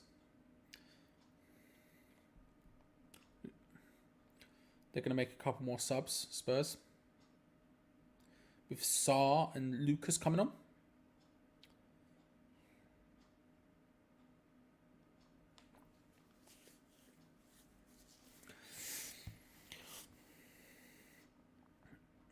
I'm fairly confident. I mean, to talk about it in a meta sense, I'm fairly confident David Moyes won't go after this game. I'm 80%, 90% sure he won't go. I think the next game is the one, the Nottingham Forest game. I always thought these 3 games meant nothing. Well, not meant nothing if we lost all 3 of them. And I think it would have been a bigger issue. But I always felt like this game, especially after the last 2 results, that really, unless you got battered in this game, which we haven't yet. I notice. I note the word yet because Jesus Christ, there's still time to go. That was another wild challenge in midfield from Spurs. Then he was staying, and then it's the Forest game, the next one, where it was the big one, where that is a fixture you need to be winning. I know, again, after yesterday, a lot of people were talking about how this needed to be 3 points and we should have won against Chelsea, all this sort of stuff. For me personally, I looked at it. Oh, it's not a bad pass. Tries to find Danny Ings, who's going to take a shot. It's blocked instantaneously.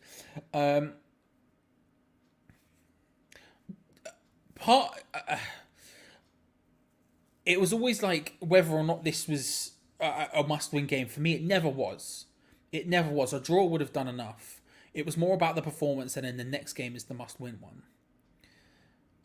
The problem is the performance, especially in the second half, has been nowhere near good enough. In the first half, I thought I don't think anyone played bad. I just thought we were sort of like, whatever. We were doing okay. We were doing all right. Defensively, it was working. But, attacking-wise, we lacked something to be desired. I wanted to see a change at half-time. I said he wouldn't make one, but I wanted to see one.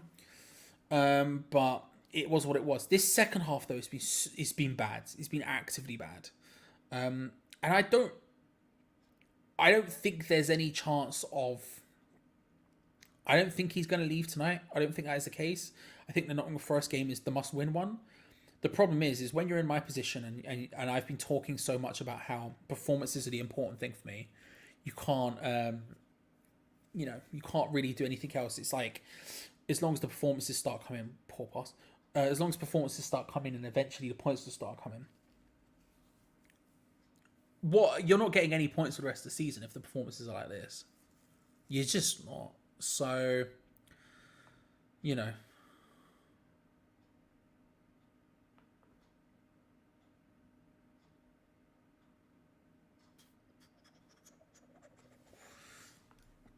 was injured all season, Glenn.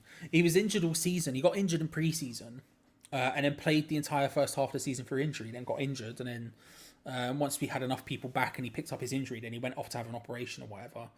So now he's just gone.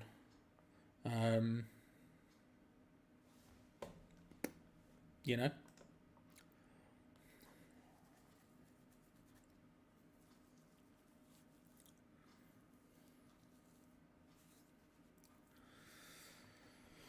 You know?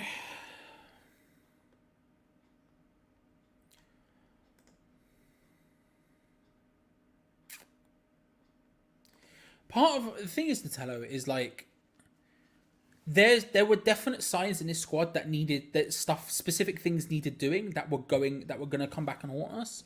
Like there were just definitive signs, right? One of them being Vladimir Coufal just has been on a massive downwards trajectory for a while now, and we didn't come anywhere close to even thinking about replacing him in the summer. And like I say, Coufal's been good recently, but I just see these things a lot where there's these problems that come up that we just tend to ignore and don't try to change and don't do anything really, and then hope that it's just gonna fix itself. Hope that Vladimir Coufal's just gonna become good again. I don't know. I don't necessarily blame him for not getting rid of him, but for not upgrading on him feels like a mistake. And if Moyes did want to go to 3 at the back, which I think he very clearly did, why was there not a massive focus on wing backs in the summer? It seemed to be Kostic, and then when that didn't work, we eventually just hit Emerson. Okay, fine, whatever. That I'll accept. But what were you thinking on the other side? Oh, I'm tired. What would you think on the other side? You know? That Emerson and Coufal are all of a sudden going to become class wingbacks. And there's so many things like that in this squad that just keep happening. And there's just so little. And I mean, even today is a beautiful microcosm of it. They scored, and then they took 10 minutes or whatever it was to make the substitution. What? Where was the thought? Where was the planning? Very clearly, it was, we're going to try and do this. What if it doesn't work? I don't know. Yeah, it took 10 minutes. It took 10 minutes for them to do the sub after they scored.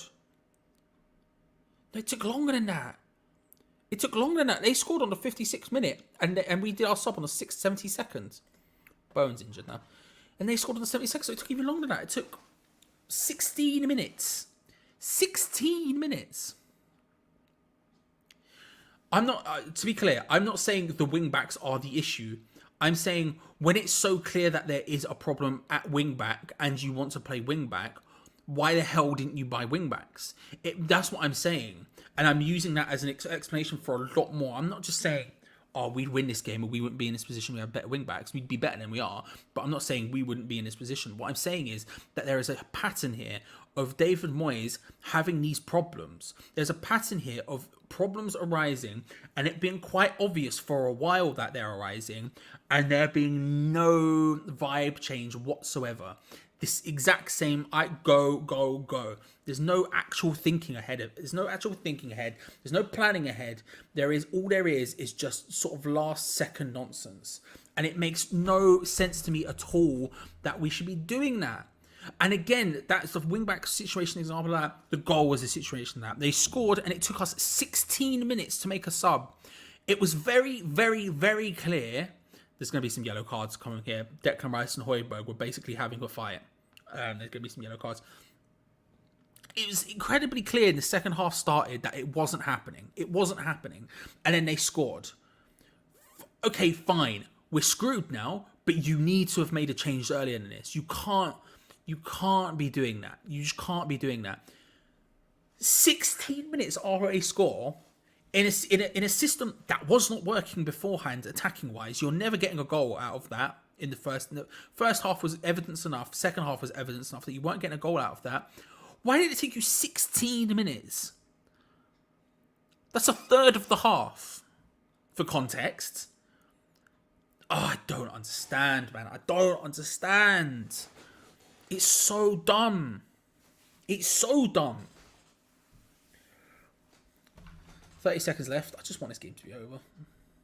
I'm not even watching because there's no point. Nothing's going to happen. They ain't going to score. We ain't going to score. What's the point? There's none. There's none. At least if Declan Rice got sent off there, it would be fun, but no.